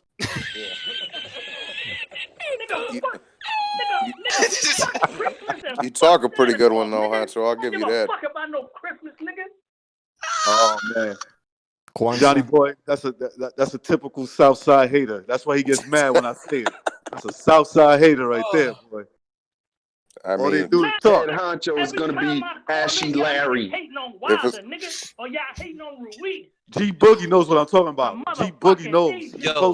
He lives close. He grew up close to them. Honcho, what do you think about Usyk's just go up in this motherfucker. You want to they love us too, nigga. You sound just like X, don't you? They both from Southside. He's actually He X. do sound like X. The X responsibilities can be passed on. We have an actual X. He do sound X. Blend. Honcho, what about sound like X, though. Alexander Usyk? What do you think, Honcho? No, seriously, what do you think about Alexander Usyk in the heavyweight division?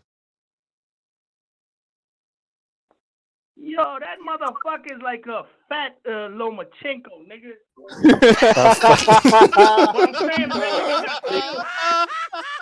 The fat Lomachenko.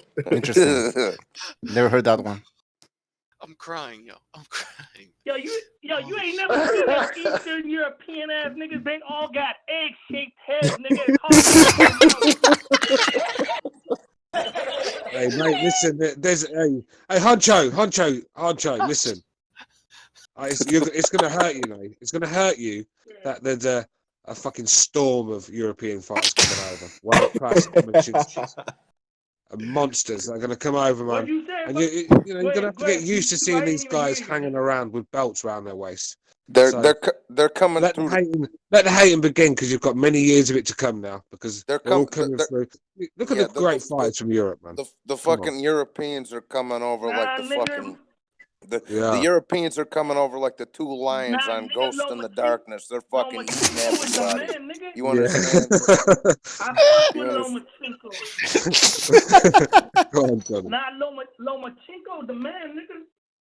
Oh, really? I understand that nigga AJ, and y'all motherfuckers be on that nigga like he the motherfucking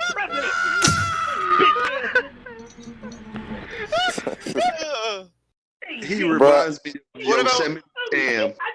Yo, head honcho, did you see F.A. Jagba this weekend? Hello. What? Go ahead, nigga. I'm gonna show you how it's done. All it together now. Yeah. That's you sound like him. That was gotta be. Stop trying to be so sticky. You can do that. I think I gotta do this. Oh my god. Slam!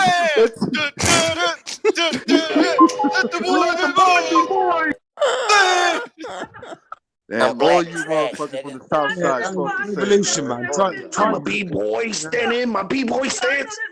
Give me the microphone or I'm busting my pants. Butcher, man. Get hold of Revolution, man. He's going wild here, man. He's going wild. Happy birthday. It's Veterans Day. Is that fucking Muppet still rambling on in the back? Yeah, Kermit the Frog is still in the background. What you guys are trying to tire him out, right? You're trying to tire him out. We're trying to wear him out. We're trying to wear him out. What did Hit 50 him with say? the 1-2 piece. What did 50 Bucho's say? getting free sound bites. Yo, what did 50 say about Sticky Fingers? He said, I'll beat you worse than that white boy did on MTV, bruh. The fuck? Breathe, Honcho, breathe. That's coming from Gonzalo. But it's warranted. It's warranted. It's warranted.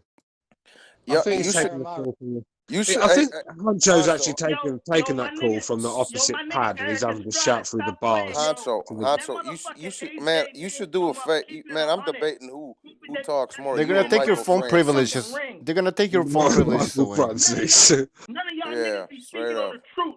He ran around the motherfucking ring. Shut your ass up, man. Oh, bitch ass marathon running in this nigga. Little pussy ass nigga. His corner man was putting mascara on between rounds instead of water on his face. Hey, Honcho, do you know what Floyd Mayweather would say to you? You don't know shit about boxing. Oh, fucking AJ. He came to fight in high heels. You know shit about boxing. They didn't put Vaseline on that nigga face. They put mascara on that nigga. He a pussy. I can't believe that nigga got the belt. Man, you can't believe anything. Shut your mouth already. Can't believe this, can't believe that. Got no belief in anything, have you? Got that hater. Ashy Larry. You the mad rapper. I'm gonna tell you why I'm mad. For some reason, I picture Honcho. He's one of those guys that he pushes around in strollers with the brakes that they give you in the hospital. and he's always going to the liquor store talking shit like to an old G over there, like always fighting and arguing. Yo. No. One but he gun, hides two outside guns, the school, 3 doesn't guns, it? 4. Your mind the is all first about war. What was you know what I'm talking about, fire. Johnny? Hospital strollers they give you. I hear you recognize. Tires, there's like this rectangle shaped thing that you push around. He's like this big fat dude. That's what I picture Honcho. He sound like Sticky. He sound like Sticky Fingers' partner, the other dude from Onyx. Nah, I want the same size sandwich he got. His was bigger than that.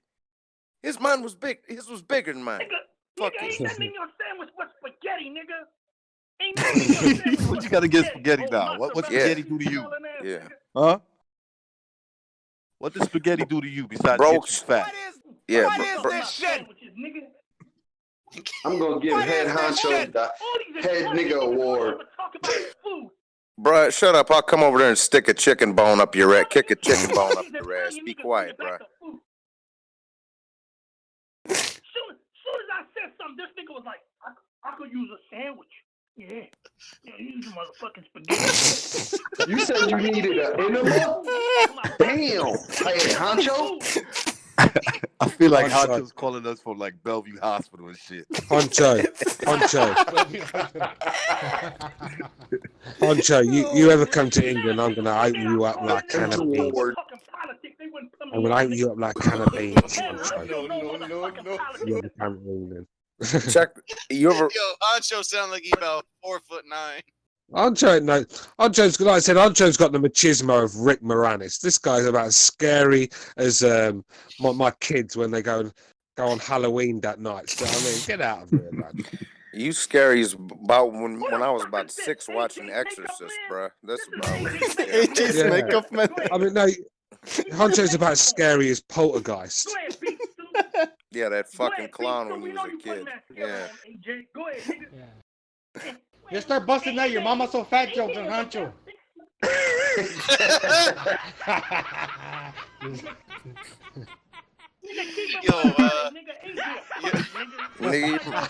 I hear him say something. Give me a second. I gotta remember something. Nigga, your mama's so fat, bro. I when I fucked that bitch, I didn't even hit the pussy. I was rubbing up against thighs, dog. So what's up? Yeah. That was brother. Your mama's so fat, she was doing wheelies off of Volkswagen. All right, guys. Your mama's so I'm sorry. Your mama's so I'm fat sorry. when she sit around a house, she sits around. This is a family show. this is a family show, guys. So Your mama's so fat, she got a job at IHOP wiping fucking pancakes on her forehead because she sweats butter and syrup.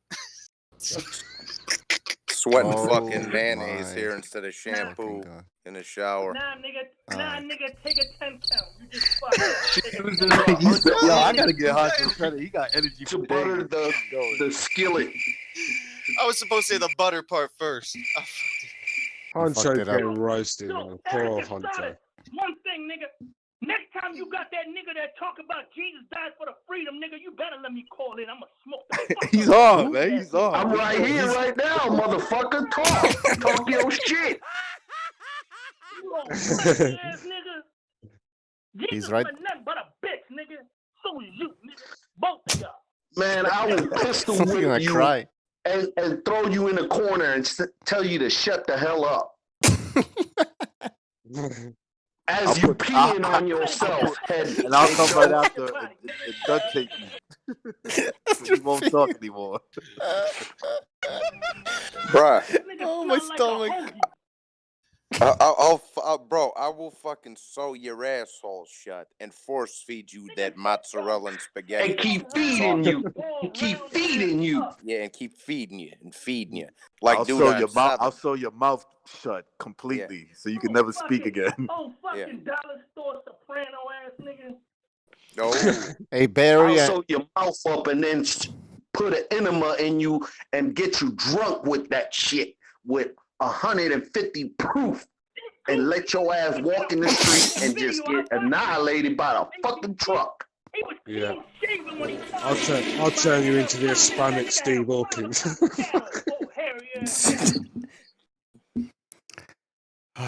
All right. Well, I'll kidnap you, Hancho, and send you to your rival's neighborhood and said, "Yo, he want that smoke. He want the smoke." Honcho's not about that life. Honcho's I'll not tie you up and then put some bamboo shoots in your fingernails. Nigga, I tie you up and put some mozzarella cheese on you. Oh, yeah. You still talking about mozzarella? You fucking... Oh, shit. You... Oh, shit. I gotta call my mom for some motherfucking deep dish pizza in there. Honcho, we can't hear you, man. I can't even hear the fucking guy. Bro, your mother licks the fucking crumbs of mozzarella out of my belly button, bruh, at night. He's losing his breath, dude. He's losing his breath. He's getting tired. Hey, get back your Obama phone. That was the first phone he ever had. And the only one. all right. Butcho with his sound bites. All right. Man, Hancho, Yo, wait, Hancho's still on? Oh, that's fucking. Yo, Hancho, man, Merry Christmas. I know you Get don't out of here, Hancho. I've had enough of you. Drive me nuts. I know you don't like Christmas. It reminds you of good things that you don't someone have. else. But, come on, man. Merry Christmas, brother. Yeah, Hancho. Merry Your mama Christmas, got man. an afro with a chin strap. Merry Christmas. Merry Christmas. Have a happy New Year as well. Well, the Packers won. Yeah, man, but hey, keep it 100, man. When that motherfucking AJ name come up, you better bring that motherfucking Croatian nigga up too, nigga. The Croatian That's #1 nigga. motherfucking Listen, heavyweight. you don't have the answer. Croatian You don't say anything. You don't say anything fucking worth listening to. You don't have the answer. This is perfect for Christmas. All right. Ew. Hey, you're just one of them whiny little bitches that needs to be put in its place, man. Get out of here. Joe, your mother's so ugly when she walk into the bank, they turn off the cameras. Damn, that bitch is ugly. Wait, I need. There we go. It's a huge bitch. Oh. This is a perfect Christmas. Sit down in the corner somewhere, nigga. Honcho roasting. Nigga, if I ever come to London, if I come to London, I'm gonna come and see you. Listen, mate, you wouldn't make it off the plane, you wouldn't. They'd think you was a little Iraqi refugee and put you in a fucking detention Yeah, center. they might Shot stab. Tara will take you out. Bro, they probably stab you with a broken beer bottle on the plane if you won't shut the You'll fuck get up. opened up like a can of beans. They'd probably beat you to death with a fucking newspaper on You that fucking airplane. wanker. Honcho'd get robbed in the streets of London. Fucking Honcho's gonna run into Vinnie Jones on the airplane and get his ass Yeah, beat. get robbed in the streets. Honcho'd get robbed. They take his Nokia. Honcho's the kind of guy that gets robbed by the young dudes in his own hood. No. Honcho rolls around in a wheelchair with the colonoscopy guy. Colonoscopy. They call him shitty. Yeah, Honcho, you the type of dude to get robbed by the 16 and 17-year-olds in your hood because they don't respect you, bro. That's what type of cat you is. Yeah. Bro. Not only do they take, when Honcho gets robbed, they don't just take his fucking his footwear. They take his socks as well, don't they? Yeah, they take his fucking socks and his Now go walk your ass home. Motherfucking Honcho go to the UK. Cash Ali gonna eat him. Oh yeah, Cash Ali. Listen, mate, David Price will be waiting for you. He'll be probably shaking himself. Nervous, isn't it? Nervous energy from Price, but he'll be there. Oh man. Bro, you be getting robbed by high school kids. Honcho doesn't even know what a passport is. He threw his away when he jumped the border to get into the US. I think it was You tell Honcho passport, he thinks you're talking about a Honda passport. All right. Well, he's gone. He's gone. He was going in on Stu on Johnny before. He called him a ragu spaghetti something. Then he went on G Boogie as well. That's the only reason I was getting him back. Hey, Honcho, go fuck yourself. Fuck you, Honcho. Yeah, I only heard about 6. All I heard from him that whole blabber session was, yeah, that Croatian nigga, Johnny, you eat mozzarella cheese, and fucking AJ's wearing fucking lip gloss. Are we gonna do a fucking biggest piece of shit call of the year like we did last year? Did we do that one? Yeah, we did. Corruption in the chat said he's the best caller. We should do like who was the best caller. He's as much as he annoys me, he's probably the best caller. Yeah. That's a good point. I was crying earlier. Which prediction did Corruption get wrong and he fucking had a meltdown? I forgot which one it was. What? I don't know. Corruption had one. He had a meltdown after one prediction he got wrong. I don't remember. In there. He's in there doing math equations for 47 years trying to figure out who's gonna win the fight. And me, Johnny Boy, I'm over here whipping up a salami sandwich telling you, nah, that boy's getting knocked the fuck out and I'm right every time.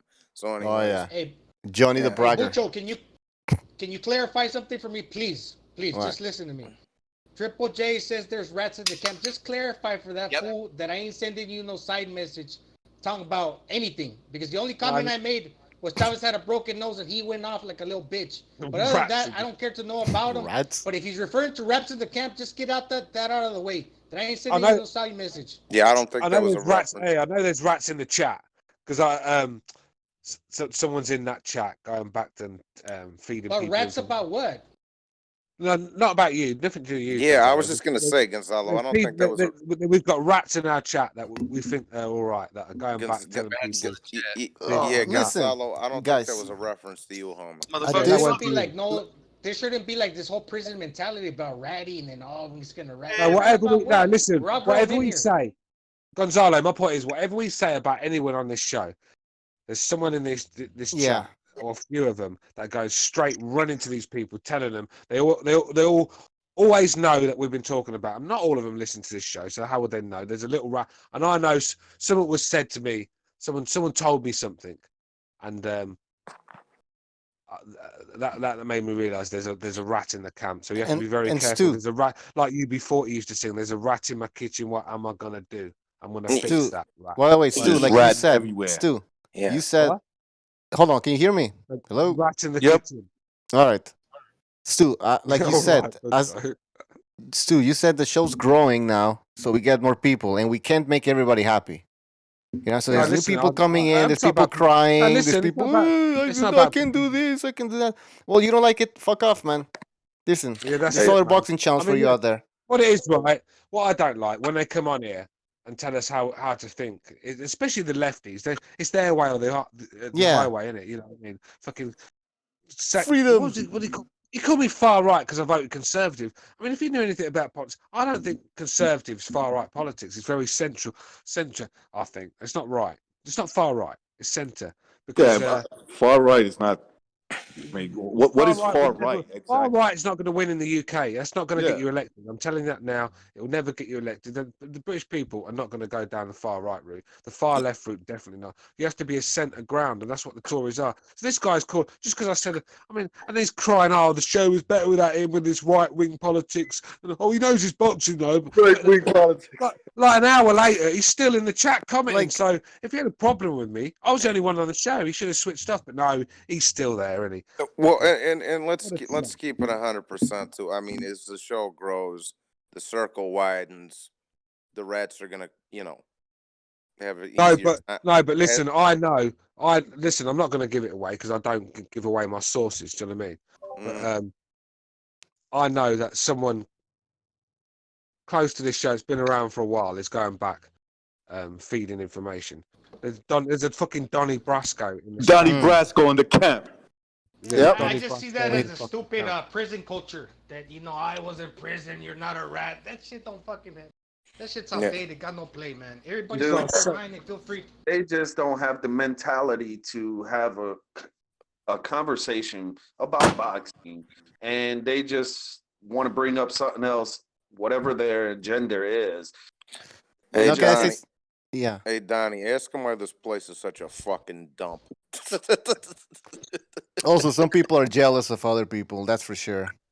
And let me tell you, some panelists are just the way they are. They are loved by the people. Others, Richie, not that much. Richie, what do you want?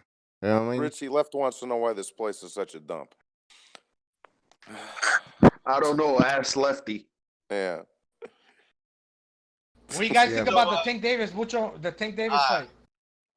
Fuck Tank Davis. I don't know what happened with him. What? Well, he's fighting next week, right? He's fighting this Saturday. Next week. Yeah, Fury versus Gamboa.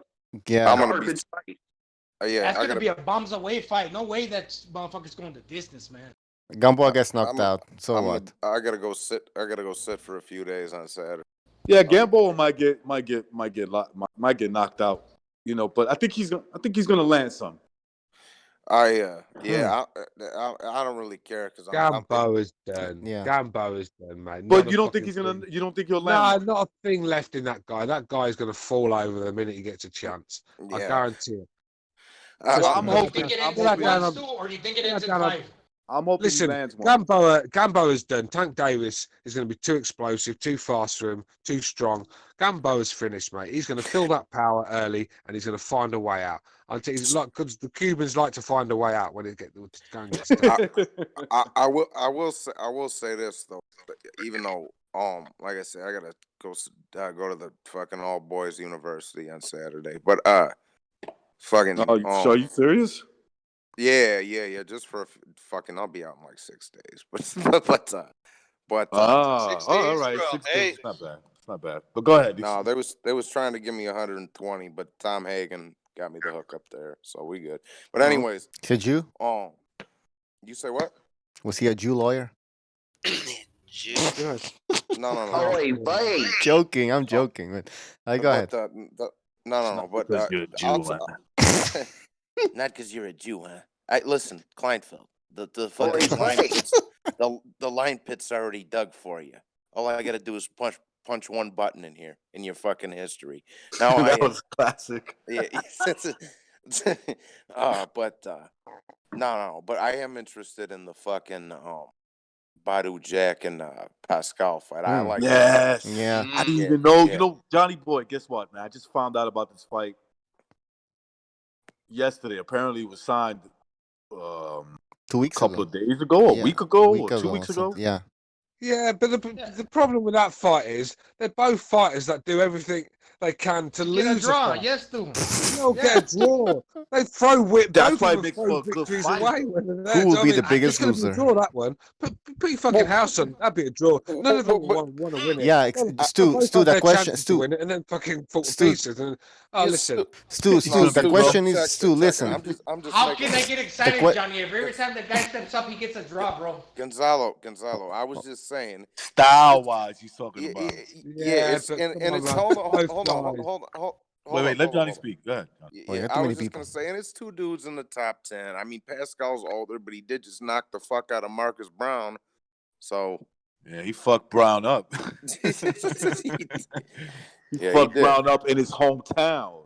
It's not only that he fucked him up, he beat him in his backyard. He was one of them recognize he was one of them dudes that brought their girlfriend to watch him box, and they ended up getting He their ass brought the beat. whole hood with him, and they all Yeah. looking at him, shaking his Yeah. head like, "Damn, yo." Who was that? Marcus Brown? Is that you about? Marcus Brown, yeah, man. Is he one of? Hey, is he one of them fucking posers? Is he? Yeah, like, look, he was all right, but I think he didn't realize what he was up against, man. Pascal, Yeah, I saw him at that weigh-in. I said, Pascal's gonna try to kill this motherfucker. I hope Marcus Brown understands that. Yeah, but the thing You is, know? the thing is with Pascal, right? Like he's well past his best, and if he's beating these so-called young stars coming through, because he had a big name, didn't he? No, but that's the thing. That's the thing, Stu, is that I was wondering, does because I see Marcus Brown, smiling. He's fighting in New York. That's where he's from. I'm like, yo, I hope you know that this kid came over here to whip your ass. Like that's the plan. Yeah, right. But Pascal, the thing with Pascal, right? Pascal is tough as nails. I mean, when you see who he's been in with, no one's really stopped Pascal. I mean, only Kovalev, but a prime Kovalev. 2 times. He's been stopped twice out of 6 Yeah, losses. Both by Kovalev. By prime Kovalev, who was stopping everyone at the time. But Pascal's been in there with Hopkins, Dawson, Froch. He's been in there with the best, mate. No one's ever. I mean, tough as nails. And the thing with Pascal, when he's actually hurt, he's actually dangerous. That's when he's actually the most dangerous. So you think you've got him, you think you're just about to stop him, and then he comes flying back with some big bombs, and then he's back in the fight again. He's just a very exciting guy, Pascal, to watch. He always has been. I mean, that fight with Froch was, it's a fucking terrific fight. Go back and watch that. Yeah, that was a beauty. And It was a even beauty. It really was. he gave a pretty good account of himself against Dimitri Bivol, actually. Yeah. It's tough as I tell you what, he's tough as nails. Pascal, he's got one hell of a chin on him.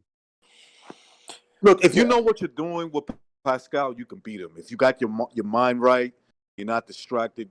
He can be almost. I don't want to say easy, but convincingly beat. I'm just looking at Marcus Brown. I'm like, I don't think he realizes this is going to be a tough fight. He's going to find out a little too late, and that's exactly what ended up happening. Well, he's got 6 losses and 1 draw. I think he's like 37 years old, and he got that belt. What is it? The interim title. So I think they're gonna try to push it to where what's his opponent? Badu Jack wins, and they're gonna recycle him to put him into a big fight. I want to see Badu Jack go away. To tell you the truth. I want to see all of Floyd Mayweather's fighters go away, Gonzalo. All of them. He was one that I liked, but he's got bad luck. I don't know. All these draws No, that it's because it's like Stu was saying. He just leaves it all on the line. he does. Because even though I thought he beat No, but the thing with Stevenson, Pascal, no, I didn't but say he lead let to that. I didn't say lead. Badu Jack. No, I think the thing with Pascal, he does. I suppose at times he leads it on the line, but they seem to know when to. They seem both to throw fights away when it's there for the taking. I've seen, how many times has Badu Jack been in control of a fight and let it slip, or had a real bad start and had to to claw back the rounds and not do enough in the end. Or and the same with Pascal. There's many times Pascal. I mean, he did nothing against Hopkins. I mean, he was poor that night. I mean, he could have been a lot better. So it just you don't get 100%. You get 100% out of them, but they just seem to they bring generalship, knowing how to control a fight and knowing how to win a fight. I mean, look at Badou Jack. How many draws has that guy got? Yeah, he got like 3 or 4, man. Yeah, and it's just every what big else? fight Yeah. he's in is a fucking draw. And let's be real, the Stevenson was there. He was in control of that fight, and then gets hurt massively in the last round or something, if I remember right. And it fucking cost him in the end. Do you know what I mean? So I don't know. And not only the draws, but the razor thin victories, because he got razor thin victories. I thought he edged it out. I thought he edged out the Stevenson fight, but I could see it the other way. I mean, it was a close fight. Well, I thought Badou Jack did enough there, but I thought Badou Jack he let Stevenson get back in that fight when he was in the. He did shit for 5 rounds. The thing is, the same with. I mean, I know he won the George Groves fight, but that was fucking close to me. Real close. I mean, he let that slip away. He was in control early on, and he let it slip away. Give round. He just has breathers and lets rounds slip away, and you can't do that at the top level, especially with dodgy fucking judges. All right, guys, we have to end the show. It's almost midnight over here. I'm an old man. Midnight. Come on, let's do it to midnight. I'm an old man. It's 20 minutes. You're a young puppy. You're 33, Bucho. How old are you? 32? 34. Young man. 34. At that way. You passed the Jesus age, man. Damn. Yeah, that's right. It was last year my 20 Jesus to 5 age. in the morning there. I'm fucking knackered, man. I'm going. Come on, Booch. It's Christmas season, man. It's for good luck. For Christmas luck. For Christmas Gotta make it to midnight. Órale, canal. Dale, way. Can we make it? Show your colors, that's it. Can we make it? You can make it. Come on, you can do it. Simón. I suppose this is it then, guys. I thought we ain't going to see each other now till after Christmas. So happy Christmas to everyone. Hope you have a good day. Yeah. Merry Christmas to everybody except Hancho. Yeah. We know he hates Christmas. And that goes to you in the chat as well, guys. Hope the wives and the girlfriends get you what you wanted. Yeah, a nice Christmas break is what I need, I think. Nice we don't celebrate Christmas over here. Yeah, that's people say I'm Pakistani, so yeah. Hey, to all the everybody in the chat, enjoy Christmas now because the lefties pretty soon are gonna they're gonna take Santa Claus away. Oh, here we go. Take Santa Claus away. Here we go. Love it. I hope not. They're gonna be taking away my benefits. Hope not. Enjoy your winter holiday with gay guys. Santa. Enjoy Christmas. Merry Christmas to everyone. Yeah, that was the Merry worst Christmas wishing ever. But Okay, but anyways, they can't win, right? They gotta win 2/3 of the house, right, for Trump to get removed. he won't get removed. It's over, Gonzalo. It's a bluff. They're not gonna remove. It's a bluff. That's a little trick. Around this with my veteran benefits. Gonzalo, don't worry. He's gonna listen. He's probably gonna Gonzalo, get reelected.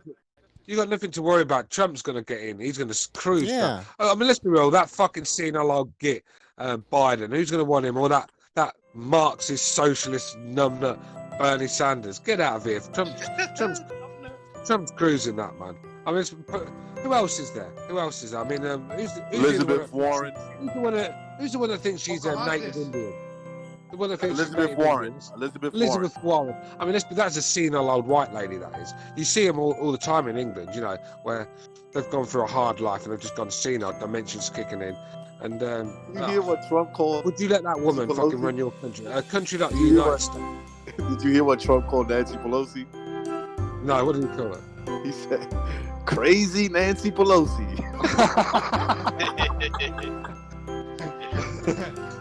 What about that?